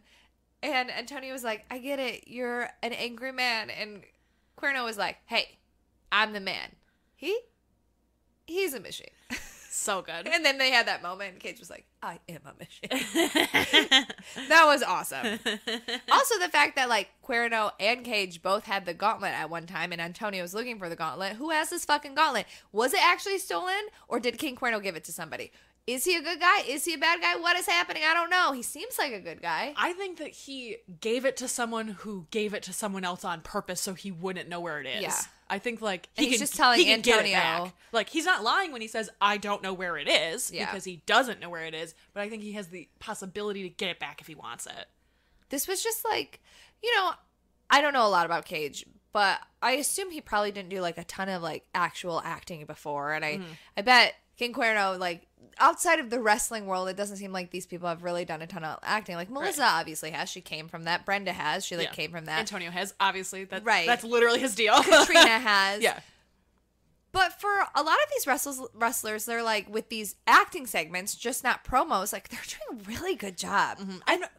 I know that they get kind of, like, there's a lot more space because you can, like, redo takes, you Right, can for redo sure. things, but, like, that's how all movies work. Not all movies are good movies. And also, like, sometimes it takes several takes to get the shot that you want, and, like, that's okay. And so I feel like these wrestlers have learned how to act in that way, that they're like, we can do small screen film acting now, and that's awesome. I loved it. Give these wrestlers as many skills as possible. God knows they need it. Yep. The next match was Worldwide Underground versus Cobra and Daga. So the two in Worldwide Underground were Taya and Johnny. So Taya and Johnny versus Cobra and Daga, who is alive. Who is alive. Whatever. I thought this was really fun. I really like Taya with the braids, and I know it's I like... hate it. Here's the thing. I get it for her character. Taya is a white girl from Canada who got famous in wrestling in Mexico... As a white bitch. As a white bitch. Yeah. Like, that is her. Like, Vampiro at one point was like, after she, like, screamed, "Wera Loca," was like, I don't think that she understands what that means. Yeah. So, in that context, in that character, especially Taya's character in Lucha, in Worldwide Underground, with the AAA, like, connection, like, it really makes sense, and it really pushes her character, who I have a tendency to like Yeah. into like a villainy. That's like, true. I often forget that she's supposed to be a bad guy. Like, that is they're a really good heel stable. Yeah, that's true. That It's we just we happen to love all of love. them. Yeah. Even the creepy doll. Who was thankfully not in this episode. I did think this is a good match. I think Cobra's like gotten so much better, especially in the temple. Worldwide Underground won with the help of PJ Black, and then they celebrated all three of them in the ring. Jack wasn't there because he's like gone, but PJ was there, which is further leading to my feelings that PJ Black stays. Well, I also said I think that he probably leaves at the end of this season. He probably got to the end of these tapes and was like, I gone. Yeah, but Jack's not a lot in this season, is what I thought we were talking about. Well, yeah, I think that Jack was at that taping and was like, I'm done. I'm fucking leaving. I'm not being part of this. And PJ made that decision after Jack, which is why he's still around. Well, I don't want him to go, so I'm pretending that he's still there. Yeah, I mean, I want to see him. I want him to be around. I don't know. I've, like, this season feels it feels a lot like, was it between 2 and 3 where there was that super long gap? Yeah. It kind of feels like season 4 is going to be like that. It kind of feels like they're not sure they're going to have another This is season. season 4. Yeah, I know. Season 4 feels like that. It feels like season 2, where it doesn't feel like they're certain they're going to have a season 5. And so, Really? Because they just got a new temple. yeah, but they, again, don't charge people for tickets. Which is so foolish. It makes These no goddamn dum-dums sense. would totally buy tickets. So I just kind of get that These vibe from dum-dums. this season of like, you guys aren't sure if this is going to go forward, and so you aren't sure whether to pull the trigger on some stuff, and I can feel how, as a wrestler, after watching a bunch of people be pissed about What it. don't you think they're not pulling the trigger on? Well, no, I mean, like, that's the wrong way to put it. It's not that they're not pulling the trigger on stories. It feels like there was the frenetic energy of the third season once they came back, and also it was fucking long as hell. So like that year of that like frenetic energy of the season, like we're back, we're so excited, we know we have another season on the other side of this. This one feels like this might be it. This might be it, and so we're gonna like do these things. But we don't really know what to do with you, PJ, other than that you're in this group. We don't know what to do with you, Jack, other than that you're in this group. I can see how watching what happened with Ricochet, they would be like, I'm out. I'm not sticking around to see if there's another season and potentially wasting all of this time for you to give me nothing. That's what I mean. I feel like I get what you're saying. Yeah. I don't feel that at all, but Okay. I get what you're saying. All right. The best part of this whole thing, though, is when Vibro came out and Luchasaurus learned how to fucking wrestle, but like be fancy Churn and do out. flips, and like the new mask is way scarier, less silly. Yeah, I completely agree. And he like even I think Vampiro and Matt Striker said that they were like, wow, he is doing a lot of stuff that he did not do before, and this is dope. yeah, it's awesome. Like he learned how to wrestle, and it's scary. I mean, there was like a year between the two tapings. Like, if he hadn't gotten better, that would not be good. he got like like, way better. really good, Yeah. like impressive, like not just like But it's like we say all the time, when you're given the opportunity to wrestle, you get better because you get to practice more. And when you're on TV, you get booked more. Like, the fact that he was on Lucha and it took a year and a half for this season to air, he gets more bookings, he gets pulled into more shows, he gets more opportunities to wrestle and to get better. More people want to work with him because he's a name that's recognizable. Like, that year did a lot for him, and you can fucking tell. For sure. Which is great. who do you think Montanza was beating up in that hallway? He literally had somebody like on chains. I don't know. Who could it be? Just like a rando? Maybe it's a new person. Have we seen Marty? I just always assume Marty's getting the shit beat out of him. No, we saw him in the Aztec Warfare. We did see Marty. No, it's not Joey Ryan because he's fighting Evilise right now. Which I'm excited for. I'm into that. It was a scary like hallway segment though, and then to have that lead into Mr. Spectacular in the ring being all muscly, and then Antonio coming out and be like, "We're gonna do a new thing. It's called Sacrifice to the Gods, and you're gonna be the sacrifice." Then Montanza comes out, beats the fucking shit out of Jesse Goddard, and then lights go out, lightning strikes, and just Jesse Goddard is gone and like has been fucking like sacrificed. Which is super dope and leads into the like temple being like, no one is safe here. Doesn't matter who you are. Doesn't matter your name. You could be Prince Puma. You could be Ricochet. Yeah. The same person. You can be Phoenix. Like, we will kill you. Yeah. It's all for like You could the be story. Dario. We will kill you. Dario. Yeah. That was fucking cool. And also like, Montanza's been beat a bunch, and now to like reestablish him as like, oh no. He's not human anymore, which means He is a god. Yeah, he's a full god now. And then the main event was Chavo versus King Cuerno. I like how they explained it, how Chavo was allowed back in because technically he lost in Dario's temple and got kicked out in Dario's temple, and Antonio likes him, so he brought him back. Also, Chavo's the reason that Cuerno got kicked out of Aztec Warfare, so this was a nice, like, grudge match. The winner got a medallion, the Hunter medallion, or the Stag medallion. It's the medallion of Cuerno's people, essentially, or his tribe. Yeah. So, like, that was a nice little thing. Cuerno won. It was a good match. It wasn't, like, my favorite match, but it was a good, solid match. Cuerno run. The best part about it, though, is when he was, like, over Chavo and he took Chavo's sweat off his brow and, like, wiped it on the medallion. Like, Disgusting. This is my prize. Disgusting. But it's, like, Cuerno it works. as the hunter. No, it totally works. It's just gross. Yeah, it was fucking gross. But also, I just have such a soft spot in my heart for Chavo Guerrero. Like, I like him as a wrestler. I like what he's done for the business. I like that he, like, worked on Glow and helped all of those people. And they like, love him. It's one thing to come in as a wrestling trainer and train a bunch of people who have never had any exposure, who maybe have fight choreography training, probably not for a lot of those people, but like the fact that all of them universally are like, it was wonderful to work with him. He treated us with respect. He taught us how to do this safely. We all felt really confident about it. Like that says a lot. Like the fact that you can work with a cast that's not trained, but you can work with a cast of women and none of them are like, this dude's a creep. Like, that's a big fucking deal. Yeah. And that makes me respect him so much more. I agree. I'm in on him. After I finish Gifted and get through Jessica Jones, which I have to fucking wait for Nick. I have to wait for Nick to watch Jessica Jones and Luke Cage, which sucks because I just want to fucking watch them. But Glow is, like, on my list. But I have to wait for fucking Nick for that, too. Oh, I'm watching that by Don't myself. get married. Because you have to share TV. Or get married to someone who doesn't give a shit about the things that you watch. I thought this was a really solid episode. The matches, like, weren't the most incredible matches I've ever seen, but it set up a lot of really fun stuff. And the Katrina stuff was really good. Antonio's, like, proving himself to be, like, a good character. That scary Montanza stuff. And also, like, Cuerno, like, seems like he's gonna be, like, the hero of this season. Like, This he's is got, the most like, I've cared about him. Right, he's got, like, the hero's journey so far. Yeah. So, and this week we have Ivelisse versus Joey Ryan and Cage versus Mil Muertes, which should be dope. Yep.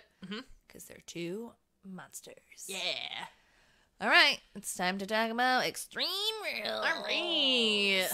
Let's just fucking talk about it, man. The pre-show, New Day versus Sanity in a Pancakes on a Tables match. This is bananas that this is a fucking pre-show match. It's gonna be great. Oh, yeah. It's gonna be really good. I'm so excited. That's why it's bizarre that it's a fucking pre-show match, but, like, whatever. Looking at it, though, like, looking at the card, like, it is one of the only ones that's not for a belt. Other than, because Strowman and Kevin Owens is in a steel cage, so that's a big deal. Yeah. The only other one that I could see on the pre-show would be Finn Balor versus Baron Corbin, but that's just because, like, I don't really give a shit about Baron Corbin, even though I really like what he's doing. Yeah. But they're not going to put the Constable of Raw and Finn Balor Balor on the pre-show. Like, it actually kind of makes sense in this lineup. I think it will probably be one of the best matches of the night because the New Day fucking roll and Sanity fucking rolls, and they're in a tables match, and there will be pancakes. And also, I like when New Day is not... New Day is great when they are being silly and fun, but they also have, like, They're fucking a great task, wrestlers. But, like, they also have that, like, focused edge. Like, that's part of the reason the Usos versus New Day was good, because they were silly and fun, but then the Usos pissed them off, and they were like, okay, we're done playing. we're still the New Day, and we have unicorns and pancakes on our shirts, but also, like, don't forget that we're fucking phenomenal. And they're good with that edge, and then Sanity is just, like, a wild card. Do you think Nikki's gonna show up? I don't know. So Nikki was in a house show match with Becky, teaming with Becky. Nikki in NXT was a babyface. Like, her last run was a babyface. Yeah, but they love to bring people up from NXT and switch them over. That's true. A lot of people do that. But the fact that they tested her in the women's division in a tag thing, like, she started off in Sanity as just kind of like another member of Sanity, and it took them a while to start putting her in women's matches and putting her in the women's division. So the fact that they, like, did that, I don't know. I think I would be fine either way. I'd be curious to hear Elle's opinion. Yeah. Because Elle made really good points. It's like sometimes splitting the women up from the factions in NXT has really been a good thing. Like, case in point, SmackDown Women's Champion Carmella. Yeah, exactly. So But they also work really well together. And I feel like the real way that they used Nikki with Sanity was that she would just come out and fuck shit up while they were out there, and then she had her own shit. Like, if they're willing to do that. I Yeah. don't know. It's just like sometimes you can't trust the main roster with that Yeah, kind of exactly. stuff. But if they were going to do it right, it would be on SmackDown and it also feels like, with Paige as the GM. yeah, and it also feels like Extreme Rules is the time to introduce her. Like, the whole idea of Extreme Rules is that there's kind of chaos all the time. Right. And so to have this, like, pancakes on a table match, and then all of a sudden there's... well, okay, so when they first introduced Sanity... Pancakes on a table. When they first introduced Sanity and all 4 of them came in, Killian Dane was not part of the stable. It was that other guy at the time. Man, it sucks to be that guy. Yeah, for real. Like, sorry you got hurt, bro. They would have been a stable of 5. Like, there was no reason for them to cut him. He just got hurt, and it just... Sorry about your luck, man. Like, I feel bad for him. But when they first came out, she was full in the goggles and the face scarf. So at first it was like, oh, these are 4 dudes. This looks like a tiny dude who's in the front. And then she took her mask off and it was like, that's a lady. And so I kind of feel like if a tiny man comes out in a mask and goggles and just gets shit fucked up during the pancake match, and then it's like, P.S. this is Nikki Cross. What a perfect way to introduce her. Do you think they would do that on Extreme Rules Kickoff and not on a SmackDown? I don't know. That's the thing, is it because it's on the kickoff now, that makes me think that they might wait until Tuesday to bring her up and do that same kind of thing. But it feels more organic to do it during a match, to have her just show up, because that's what she used to do. Like, she'd just show up and be like, hey, what's up? I'm fucking nuts, and I'm the craziest out of all of them. I'm going to take on Authors of Pain by myself because I'm batshit crazy. Like, so it feels appropriate for her to be introduced into that context. But if later she just comes out and say New Day and Sanity are like doing the post-mortem promos, and then all of a sudden there's just this tiny flying creature that attacks New Day from behind on Tuesday, I can also see something like that happening. Yeah, I would love either of those. Mm-hmm. We talked about this a little bit, but Alexa Bliss versus Nia Jax championship in an Extreme Rules match. I have a feeling Alexa's going to retain, but I really want Nia to win. I think Alexa's going to retain because, like, they've taught us LOL Alexa wins. Yeah, exactly. Absolutely. Any matches she should have lost, Extreme Rules last year, she wins. Yeah. So some Ronda Rousey thing will happen, I'm sure. Yeah, I feel like Ronda's got to fucking interfere. AJ Styles versus Rusev in a singles match for the WWE Championship, which will for sure not be the main event. No, for sure not. I feel really bad for Rusev because I feel like everyone was excited when he got this #1 contendership match. We knew that he's probably not going to win and that it was kind of just a filler, but it was an exciting filler, and you can make a one-match feud exciting, and they have not. No. They really have not. They gave us a match with Aiden and AJ, and then they gave us Rusev on commentary. Rusev did a great job on commentary. Aiden did great, but, like, this is not how you build a championship match for your main belt. Yeah. It's not their main belt. It's their second main belt. But the Universal title doesn't even fucking show up. I know that. It doesn't even count. I'm fucking aware. I know. I think AJ Styles retains. Roman and Bobby really going to be the main event? I could see it being the steel cage.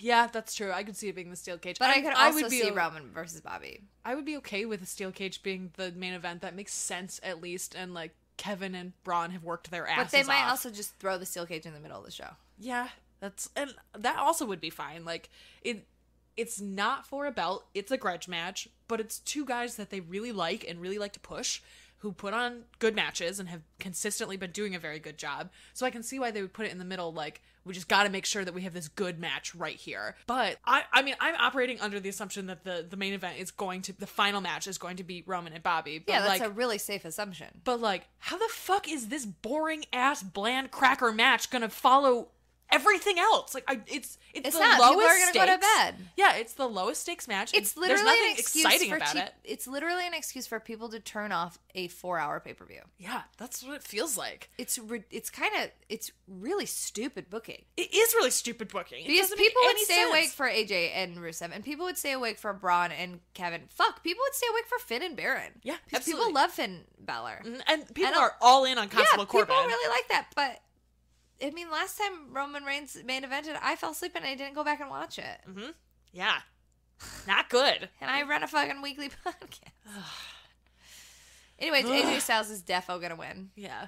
Matt Hardy and Bray Wyatt, the Woken Warriors versus the B Team. Why isn't this on the fucking pre-show? Bitch, the B Team's been winning every week. They deserve this. This is also for a belt. The pre-show is not for a belt. This is for a belt. That's true. So if you're going to have 2 tag matches and 3 tag matches and one of the 3 is not for a belt, it makes sense to put that one on the kickoff. Yeah, that's true. If you're going to be classic about the priorities of belts, LOL, the conversation we just had. The B Team has been winning so much that they're definitely going to lose, right?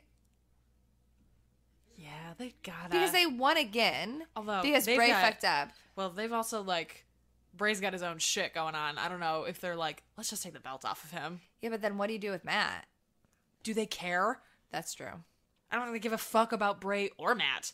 And people love the B Team. People love the B Team. And also I feel like B Team feels like a team that can only have the belt for like a month. And that's fine. Also, frankly, if the B Team wins and then the Revival come in and like, you're literally jokes and then beat them. Honestly, if the B Team won on Sunday night and then like the Woken Warriors just like disappeared, maybe they don't have a rematch clause. I don't know. But if the B Team won on Monday night and the Revival came out, the B Team won on Sunday night and the Revival came out on Monday and just beat the shit out of them, that would be incredible. And they've got a boner for the Revival too. And they've like definitely set up for that because Rival has been doing well and Revival was watching that match backstage this week. Yeah. So then I do think the B Team's gonna win. Or nobody wins because the Revival gets mad that they're not in this match and they come fuck this up. And there's a DQ, yeah. That makes more sense to me, actually. Yeah, I could see that. Because then technically the B Team doesn't lose. They could be attacked and win the match and lose and not win the belts. That's what I think is going to happen, actually. I think you're right. I think that's a good way to think about that. Thank you. You're very smart. Carmella versus Asuka in a match for the championship with James Ellsworth suspended above the ring in a shark cage. He's going to have something that he throws down to Carmella. What did you think of the Battle of the Sexes 2? Oh, my God. I'm so annoyed by this whole thing. You know what my favorite part was? Billy Kay's face. Billy Kay standing behind James Ellsworth while he was delivering that promo about how he's a man or whatever, and just Billy Kay doing her beautiful sneer. I searched high and low for a screenshot of that. Her just being like, are you listening to this? Oh, she's the best. I liked her doing that. That's a good call. I also liked, I can't remember who the other person was. It was Naomi and someone else. And they like, it was Becky. Yeah, and they like carried Ellsworth back like to the a ring. roach. They were like, get back in this ring. I did like that they touched on Becky and Ellsworth a lot, actually, which was good. It's and like smart. consistent storytelling. Yeah. Surprisingly. I also like that Ellsworth literally got no licks in. Yes. Any moment he was in the ring, she was beating him beat up. the shit out of him. Thankful, right? Like that's how it's a good answer to last week's debacle. Again, and when he tried to spray her the first time, and she was like, "Bitch, just kick him in the gut." Yeah. Then of course Carmella gets involved, and like it at least makes sense that like he can't win or do anything unless Carmella is there, right? Because that does work for Carmella and her healiness, and like. Thankfully, he didn't get one fucking lick in. I would have loved for him to get a lick in and her to literally laugh it off. Her to just ask a smile. Yeah. Like, that would have been like nice. He tries to hit her with a spinning back fist and she just starts crazy laughing. That would have been great. I'm into that. Yeah, that would have been cool. But, I mean, they have this shark cage. They want to fucking use it. I don't know why any of the... I get that we're all on a roster fighting, but it didn't make sense to me that the women on the outside were fighting each other, not James. Like, that seems silly. Like, there weren't that many heels surrounding the ring. It was basically just Billy and Pagan. Yeah. I guess Absolution, kind of. Yeah, Absolution's heels, but, like, it didn't make sense in this that they would fight each other because there was no stakes for them. Other than, like, we're mad that you're not letting me kick James Ellsworth enough. Like, that annoyed me. Mm-hmm. I also, did you see Charlotte's tweet after SmackDown this week? No. It just said... Man, I really miss being in a ring. I did. It's like, oh, girl. Yikes. Yeah. You're getting the Becky treatment now. Well, she's recovering, so. Well, no, but I mean, like, that now you know how Becky feels all the time. Oh, yes. Like, man, that sucks. Yeah, but when Charlotte's cleared, like, she's not going to get that treatment. Oh, yeah. It's Charlotte. Yeah, I know. So. I know. Who do you think's going to win? I think it's going to be Carmella again. I just feel like if they're going to keep Alexa, which they clearly want, like, they gotta switch it. Like, Carmella and Alexa are too similar. Nah, man. Give me 8 more of these blonde bitches, remember? That's what Vince wants. He wants all these blonde bitches. But their characters are so similar. Yeah. Uh-huh. Ugh. Bludgeon Brothers, and I like Carmella. If I had to choose, I would choose Carmella. Yeah, I really like Carmella, and like I don't think Alexa's bad. I just think her writing is dog shit. Can somebody please explain to me why on Table of 3 it was Trish, Lita, and Alexa Bliss? Because WWE has a boner for Alexa Bliss. They're like, she's the best. She's the best. She's the best. She's the best. She's the best. No one else talk about anyone else because she's the fucking best. And the reason that they're doing that and they've like deprioritized Charlotte is because Charlotte has legacy. And so that's part of why she's big. Alexa is fully homegrown. 100% WWE. She went in, she was a cheerleader before, and came in and got really good and is very good on the mic, and WWE is like, this is a success story, and so we have to push her to Lita and Trish. They want her Why to be. would it be Lita, Trish, and Nikki? They want her to be in that category. They care more about Alexa than they do about Nikki. I said Mickey. Oh, I thought you said Nikki, which No. Nikki would make sense too. Nikki though. would too, but I'm just saying like Mickey made sense. Oh. You know what I mean? I don't know. It was just weird for me. I was like, I was thinking, I don't watch this show. I was thinking Nikki because they're all They're not in action, any of them That makes anymore. sense. So like that I can understand. It's like, here's a young person that we can bring in. Fucking Natty would have made more sense. Yeah. Literally anyone else. Literally. Beth. Why was it not Beth? Yeah. Mm-hmm. I don't understand. Yeah, it's very bizarre. This is also the second time Alexa's been on Table for 3. I don't know. I don't watch right? that dumb show. That show looks dumb. Yeah. I mean, there are good ones. The New Day one is very good. Well, New Day everything is good.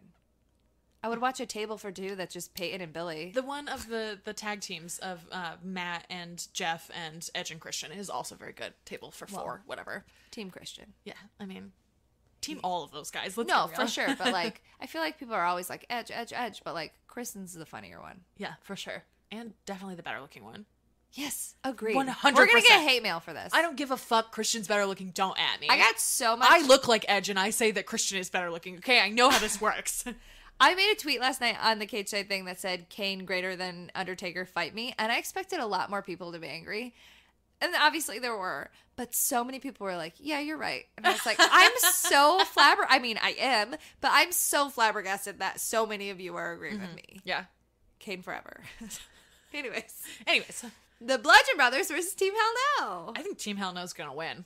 I think this is gonna be the belt that switches. I mean, it should, because the Bludgeon Brothers are shit. I just don't understand how the Bludgeon Brothers are gonna beat Team Hell No. Like, Well, how does truly. Team Hell No have a belt and then they still do Miz? Which that was a brilliant segment, by the way. Keeping Miz and Daniel alive while focusing on Team Hell No, plus having New Day, Sanity, and Bludgeon Brothers come out. I usually don't like that stuff, but this tag team scene on SmackDown has changed so much. Yeah. To kind of put them all in a ring and visually give us a cue that's like, this is the tag roster now. Look at all these cool matchups. Yeah. Like that, I thought that was kind of brilliant, actually. I don't know. I mean, Team Hell No should win. They should win. It feels like they're very unwilling to give Daniel most things, and so I feel like this is... I don't know. I feel like they've been doing a pretty good job with him. They literally reunited a tag team that everybody loves. Well, and they're still pushing Miz versus Bryan. And he, like, is a darling in, like, the Bella world. And they, like, did a lot of good stuff with him when he was the GM. And they let him wrestle now. Here's the thing. Yes, you're right about all of this. My problem with the way that they're booking Daniel is that they're relying 100% on nostalgia. They're not letting him do new feuds. They're not letting him fight new people. It's all, hey, remember how you loved this guy? Hey, remember how you loved this segment on Talking Smack? Hey, remember how you love this other guy? That's all it feels like to me. Hey, remember how you love his wife? Hey, remember how he's on this reality show? It's like, why isn't he fighting Samoa Joe? Why isn't he fighting Nakamura? Like, there's this whole roster that's available, and yet they want very much to cling to goodwill that they already made. Yeah, it's but like, Daniel you don't Bryan, have to do that. I agree with you, but Daniel Bryan also got cleared kind of randomly, and they were already in the middle of some, like, storylines and feuds with those people. I feel like they'll get there. I don't. I truly don't. I do. I think Daniel's gonna leave before they do that. His contract think he's is... gonna leave. Ooh, I do. I absolutely Let's do. make a bet. Yeah, I really think he's leaving. Because he said for a long time, A I bottle want of to do Bella these things. Radici. Jeez, it's not worth that much. I don't want to pay $80 to be wrong. They're not $80. With shipping it is. No, that was only if you bought, like, both of them. A bottle of 15 plus $1 wine. Okay. I mean, we have like a year until his contract expires. Isn't it this fall? It's in April. Oh, my wedding. So we'll see. And it also they may have reset his contract because like when you're out, it's just, your contract is suspended, your days don't count down. But then, just like Neville. But then, and then as like GM, I know that it counts differently, so I wonder like when exactly his contract expires. But it really sounds like he's gonna leave, and I literally think this is wise because he's like, you guys aren't letting me fight anyone new, and I'm bored, and I'm good, and I Really, because he looks like he's having a lot of fun with Kane. I mean, yes, And with Miz. but again, it's all nostalgia. It's not him doing the thing that he loves, which is fighting lots of new people and doing Just lots to be of new clear, things. this $15 bottle does not count as my wedding gift. Duh. Well, it's just around my wedding, so you just put like a bow on it and be like, Hey! I'll win and I'll give you a $15 bottle and be like, this is your wedding gift. Dolph Ziggler with Drew McIntyre versus Seth Rollins. I think Dolph's gonna retain. I think I could see both ways. I can see this one retaining. This is also a 30-minute Iron Man match. I think this will be really good. Dolph's a good that's match. right. I forgot about Dolph's that. a good wrestler, and him and Seth have good chemistry. Plus with Drew, like there's a lot of possibilities, right? that's like true. I could see this going either way. I could see Dolph retaining because of shenanigans and blah blah blah blah. But I could also see Seth Pulling out a win at like the last winning, second. Yeah. and that also fueling Drew's like, oh, damn it, Dolph. That's true. That's a good point. I feel like I forgot that this was an Iron Man match. If it was not an Iron Man match, I'd be more inclined to say that Dolph was going to retain. But I think that those are good points. I feel like they've already started sowing the seeds for Drew and Dolph are going to break up and have been doing it basically since the moment they came up together. Right, because everyone was like, this is crazy. Why are you doing this to him? So I feel like even if they take the belt off of Dolph and put it on Seth, and then Drew fights Seth immediately for the belt, like that works too. Yeah. So yeah, that's what I'm hoping. Yeah. Abs. Okay, then yeah, I'm also And gonna then guess Dolph that. would also move kind of into the manager position. Yeah, which is better. I would prefer that. That's what I'm saying. Roman Reigns versus Bobby Lashley. Roman wins. Who the fuck cares? Bobby Lashley cares. Here, since we all know how this is weird gonna end. was the segment where Lashley and him were in the hallway, and he was like, "Don't call me out, bro," and then he walked into the ring. This is like a full 10 minutes with intros and all that stuff. Hey, Lashley, I'm calling you out. He walks out, and then it's just like a pull apart battle. It was weird. It's not like I Also, don't why was mind pull Finn apart. out there doing that? And Bobby Roode. Right, like, y'all are way better than this. This is ridiculous they're making you do this. Like, what They the needed fuck? the numbers. There are other people. I just thought it was weird that they had that hallway segment. Why couldn't you have just gone right into the ring? Like, I know you have 3 hours to fill, but you also have this roster you're not using that you're showing us. Like, I don't understand. The hallway segment bothered me so much. At the end of this match, out of a rating of 10, what do you think it will be? Because we all know Roman's going to win. There's no point in even debating that. So, like, how good do you think this match is actually going to be? I don't know. It depends on where it is, because I don't know if I'll be able to stay up and give you an actual... I like Bobby as a wrestler. I'm just going to call it down the middle and just say a 5. It's kind of what I was thinking, too. It just seems like plain toast. I'm just like, this is such a weird, boring matchup. Why are we doing this? Bob's not wrong about everything he said about Roman.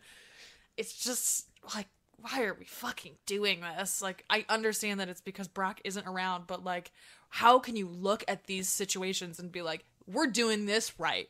We should definitely keep the belt on Brock for another 800 motherfucking days. Like, So stupid. it's so dumb. And also, like, again, why isn't Lashley a fucking bad guy?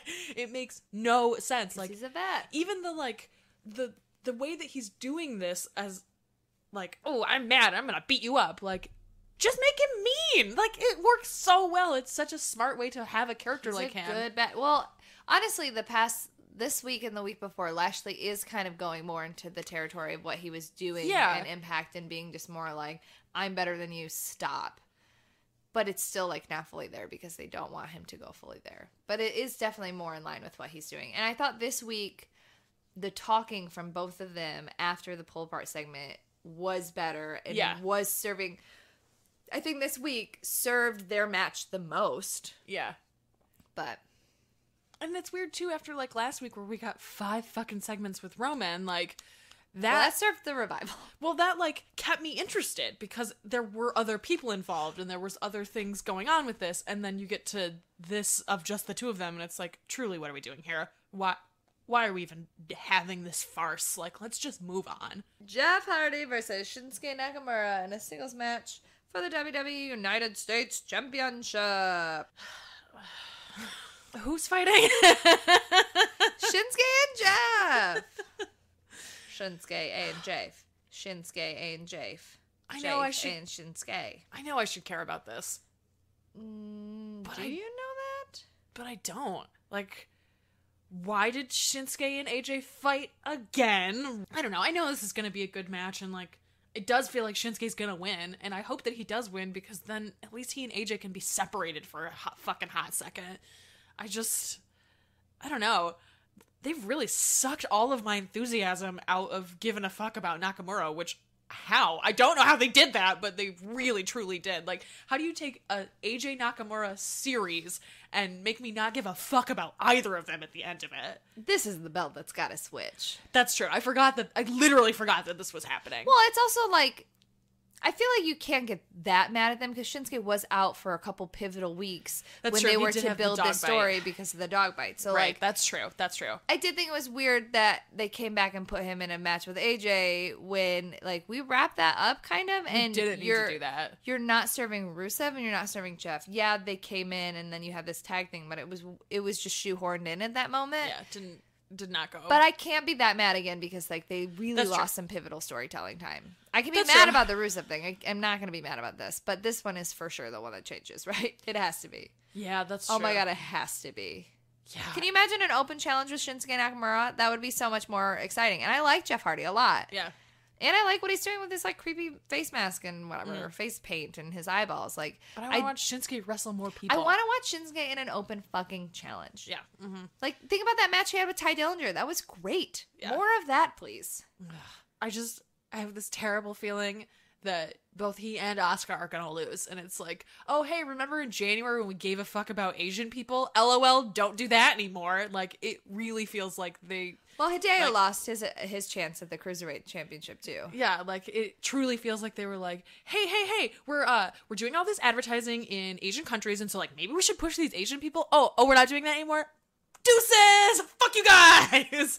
Like, it truly feels like they don't give a fuck about any of these people anymore, and so I feel like I've really internalized that of, like, oh, okay, well, there's no reason to get excited about anything Asuka, Shinsuke, or fucking Hideo are doing because they're just gonna shit all over them. We didn't talk about 205. It was a fine episode. Honestly, after the, like, amazing episode last week, yeah, it was just, like, a little, like, oh, this is fine. Yeah. Uh-huh. Like, last week was just so fucking good. Tozawa and Leo Rush had a really good back and forth. Tozawa basically gave the exact same promo that Leo Rush gave to him last week, which was really funny and really effective.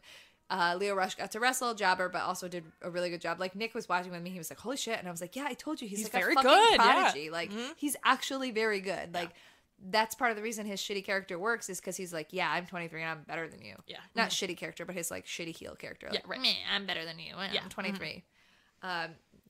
Drew had a fine promo, but we've seen him do a lot of promos. Like, yeah, exactly.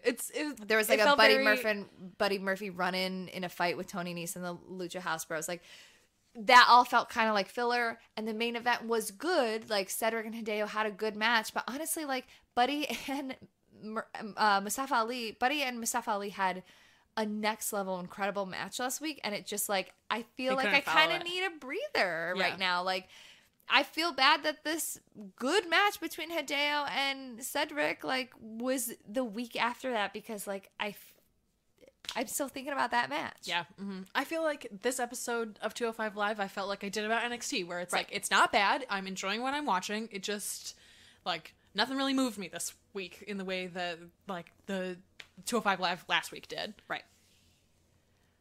Finn Balor versus Baron Corbin. I mean, Finn's gonna win this. Although, again, don't give a fuck about Finn Balor. Another fan favorite that Vince is like, you're little, I don't like that. I don't think Finn's gonna win. I feel like they've been pushing Baron in, like, a very specific way. But Baron can lose. Yeah, but they don't care about Finn, so I don't care if he can't lose. Yeah, I feel like, but Baron can lose and it works for his character in a way that, like, I'm an asshole coming back from a loss and I'm your boss and I can make your life hell is a more interesting story.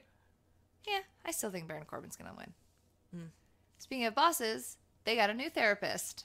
We saw one segment of Bailey actually talking to a therapist and being like, having like, the therapist was like actually taking notes and wasn't being a shitty Dr. Shelby. Some guy was like, I don't know if this girl's going to last. And I was like, I get what you're saying as like a character wise, but like she does seem like a better therapist than Dr. Shelby. Yeah. But it was weird that we got like two weird, not even real segments, just them still in the same office in the same clothes. Because those are their street clothes. That's what they wear.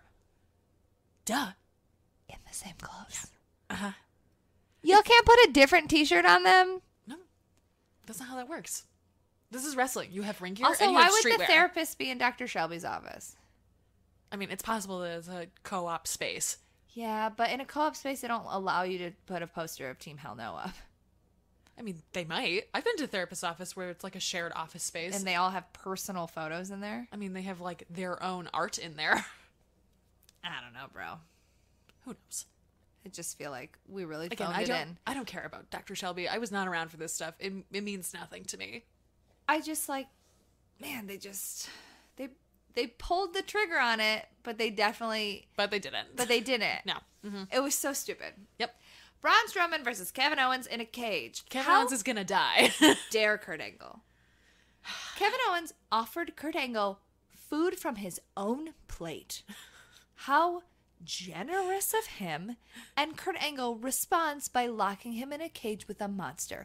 Kurt Angle is the true monster, and Kevin Owens is a perfect angel. I loved Kevin being like, I'm gonna camp out in your office. You know what? I can make this office nice for you. You should like get a plant or like a candle or something. Like, Kevin, you're the fucking best. And so I love the idea of him being like, you're irresponsible and I'm getting attacked every week, so I'm gonna sit in your office and bug the shit out of you for like the next 3 hours. Like, I am here for that. I love it. Kurt Angle is doing a terrible job as a BGM. Hilarious as a character, though. Him giggling at Kevin Owens is funny as fuck. Did you see that tweet where from the Revival? Oh, are you talking about when they were like, oh, we beat the two best guys? And Yeah. And he was like, oh, yeah, 2 meaningless tag matches. Like, yo. Not good. That's not a good thing to say as a GM. You just said your show was meaningless. Yeah, it was a very bizarre thing to say. Like, why would you say that? Like, we all know that that's what that was. But also, why would you say that? Kurt Angle, you dumb. Dumb.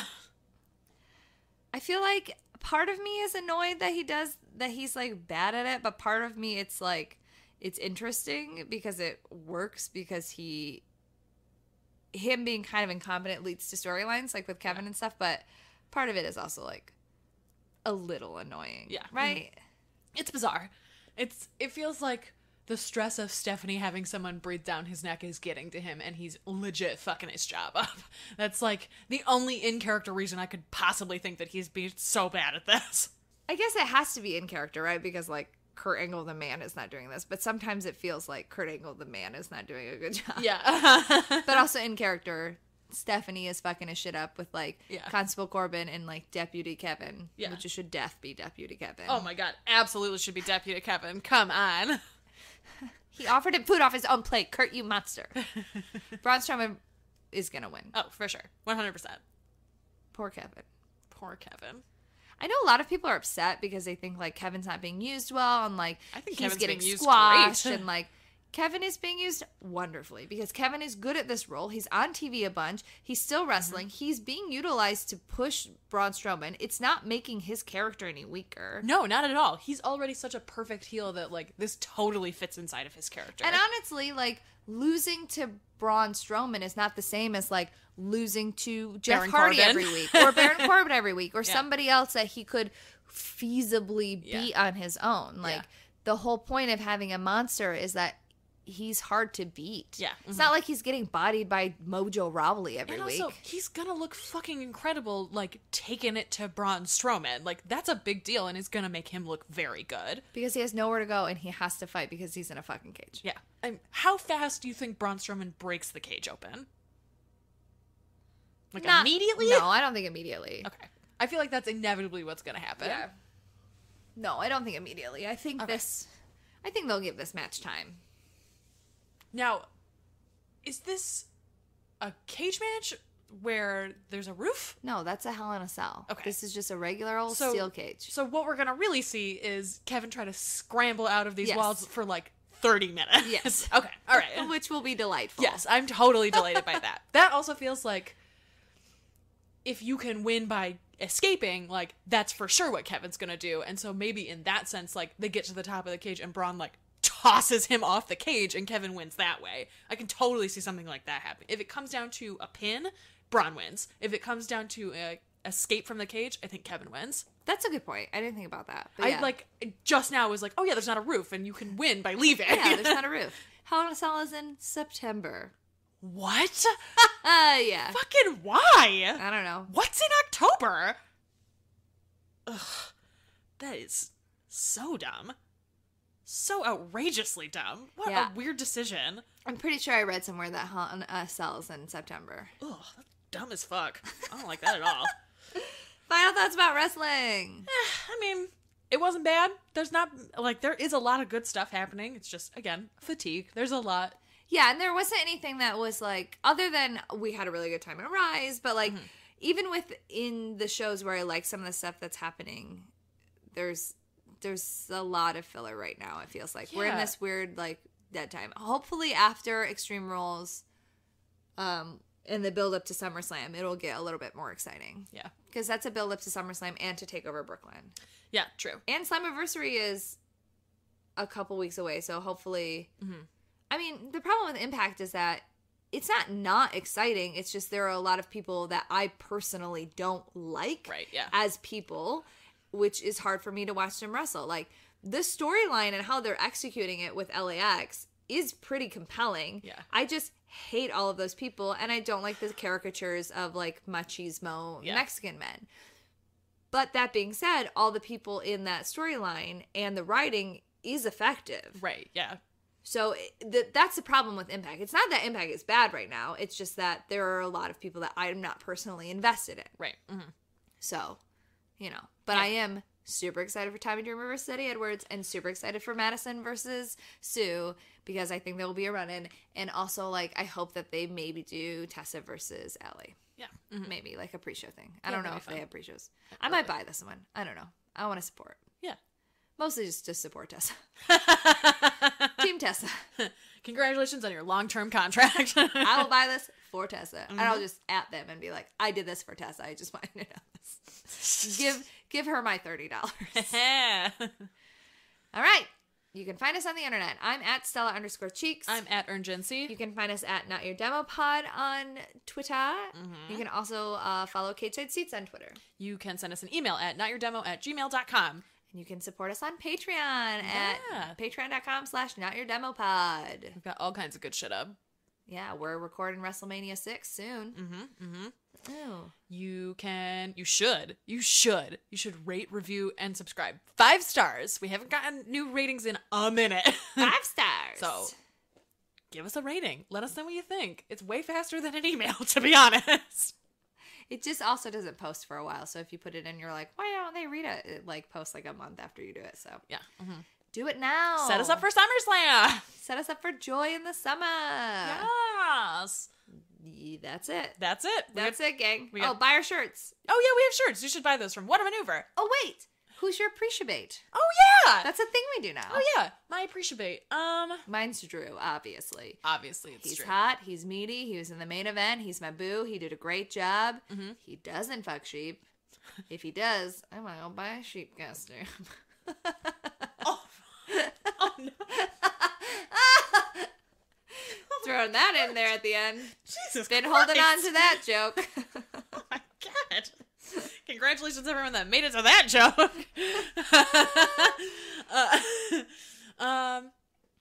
My appreciate this week is Paige. I think Paige has been doing a really good job as GM. I like the way that she interacts with people. All of her stuff feels mostly organic, which I really like. And also, she was on Renee's podcast this last week. It was her and Corey Graves were on Renee Young's Regular Girl show. And it was really nice. And it was, Paige opened up about being like, harassed outside of Money in the Bank and Yeah. people calling her fat, which I do not understand. Like, you can tell that that's just people being fucking dicks, because if you look at Paige and are like, you're fat, like, you're blind. That's an insane thing to think. And also, she just had her lip fillers redone and her mouth looks nice. So I'm like, ooh, I'll appreciate that. That's nice. Wow, you're the only one that thinks that, I feel like. Well, They overdid it. she has her fillers in. They get done every 7 months. And so right away, they're very strong. And Did she talk about her fillers? yeah, that's part of why Oh. that, like, I actually like that. Yeah. I personally don't think that they look great, but she looks confident. I think that's what I like she about likes it. them and it opened up about that. I like that. Yeah. Yeah, she was talking about, like, they draw my mouth in the Glam Squad, but I also just got my fillers redone. Did she talk about them overdrawing her mouth? Well, she's like, my makeup is overdrawn on these, but also I just had this done. So it's like, I appreciate that she was, like, very I open. appreciate that too. I really appreciate that she was open about it, and also, It's like, I'm of two minds, because sometimes, like, I do make fun of some plastic surgery, but I also am very much like, if you want to get it done, go get it done. If That's you like it, like, yeah. absolutely do it. I think it's hard when you see somebody that you see weekly go through such a dramatic transformation, and it's hard to sometimes not have a judgment on it. Though I was having a conversation with somebody, and I was like, look, she gets fillers, and that's fine. I actually don't have a problem with that, but the Glam Squad are monsters. yeah, that's the problem. And it's like, honestly, the Glam Squad are monsters. yeah, and I like that Paige is Y'all ever- confident. Like, Y'all that, ever notice how Nikki and Brie have their own makeup artist? Yeah. That's because they won't let those fools touch their face. Yeah, there's a fucking reason. Yeah, I would recommend listening to that episode of Regulars. It was really good. And it was also, like, nice to hear Corey be a person. Like, he's very relaxed, and it was weird to be like, oh, you use an announcer voice. Duh. Like, no fucking shit. We use announcer voices. Like, you just use Not really. Well, we use podcast. we use podcasting We talk voices. louder than normal. But we have, like, I mean, the way that we speak when we're on the podcast is, like, we're aware that people are listening to it, and so That's true. we're, like, aware of that. It was weird to hear Corey talk and be like, oh, you're, like, really relaxed, and your voice is, like, a half an octave lower than it normally is. So it was just nice to see, or to listen to these three people who work together and are obviously friends, just, like, shoot the shit for an hour. So I would recommend listening to that episode of Regular Girls, and that's why Paige and I appreciate. I like that. Okay. Well, we got 2 words for you. Remote best friends. That's what it says. That sure is what it says.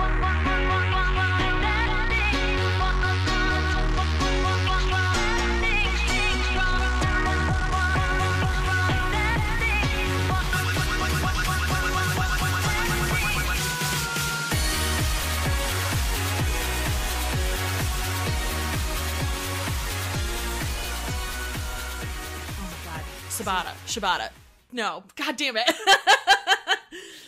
Suzuki? No. No? No, he's Murder Dad. That's a Murder different Dad. person. Oh my god. The hot one. Sonata's the one that's in With the hair. is in Lois. But that's right. the other one with the hot one with, like, the short hair. He also looks kind of like he's got a daddy vibe. Yes. What did he have, a hemorrhage? Yeah, he took a headbutt so hard to the face that he went blind and had a brain hemorrhage. He can see now and it can, like, talk and walk again, but, like, again, may never Shibata. wrestle. It is Shibata? Okay. I was like, isn't that bread? Am I getting this wrong? Ciabatta is bread. Okay. But whatever. Okay, say that again, because I'm going to cut that whole thing out so you sound like you know what you're talking about. What does your morning sound like? Goodbye, baby. She's finally asleep. Hi, welcome to McDonald's. Can I get a sausage, egg, and cheese McGriddles? Here's to making your morning routine a little better with a delicious breakfast from McDonald's. Mix and match 2 of your favorites for just $4. The Sausage McMuffin with Egg and the Sausage, Egg, and Cheese McGriddles. Prices and participation may vary. Cannot be combined with any other offer or combo meal. Single item at regular price. What does your morning sound like? Goodbye, baby. She's finally asleep. Hi, welcome to McDonald's. Can I get a sausage, egg, and cheese McGriddles? Here's to making your morning routine a little better with a delicious breakfast from McDonald's. Mix and match 2 of your favorites for just $4. The Sausage McMuffin with Egg and the Sausage, Egg, and Cheese McGriddles. Prices and participation may vary. Cannot be combined with any other offer or combo meal. Single item at regular price.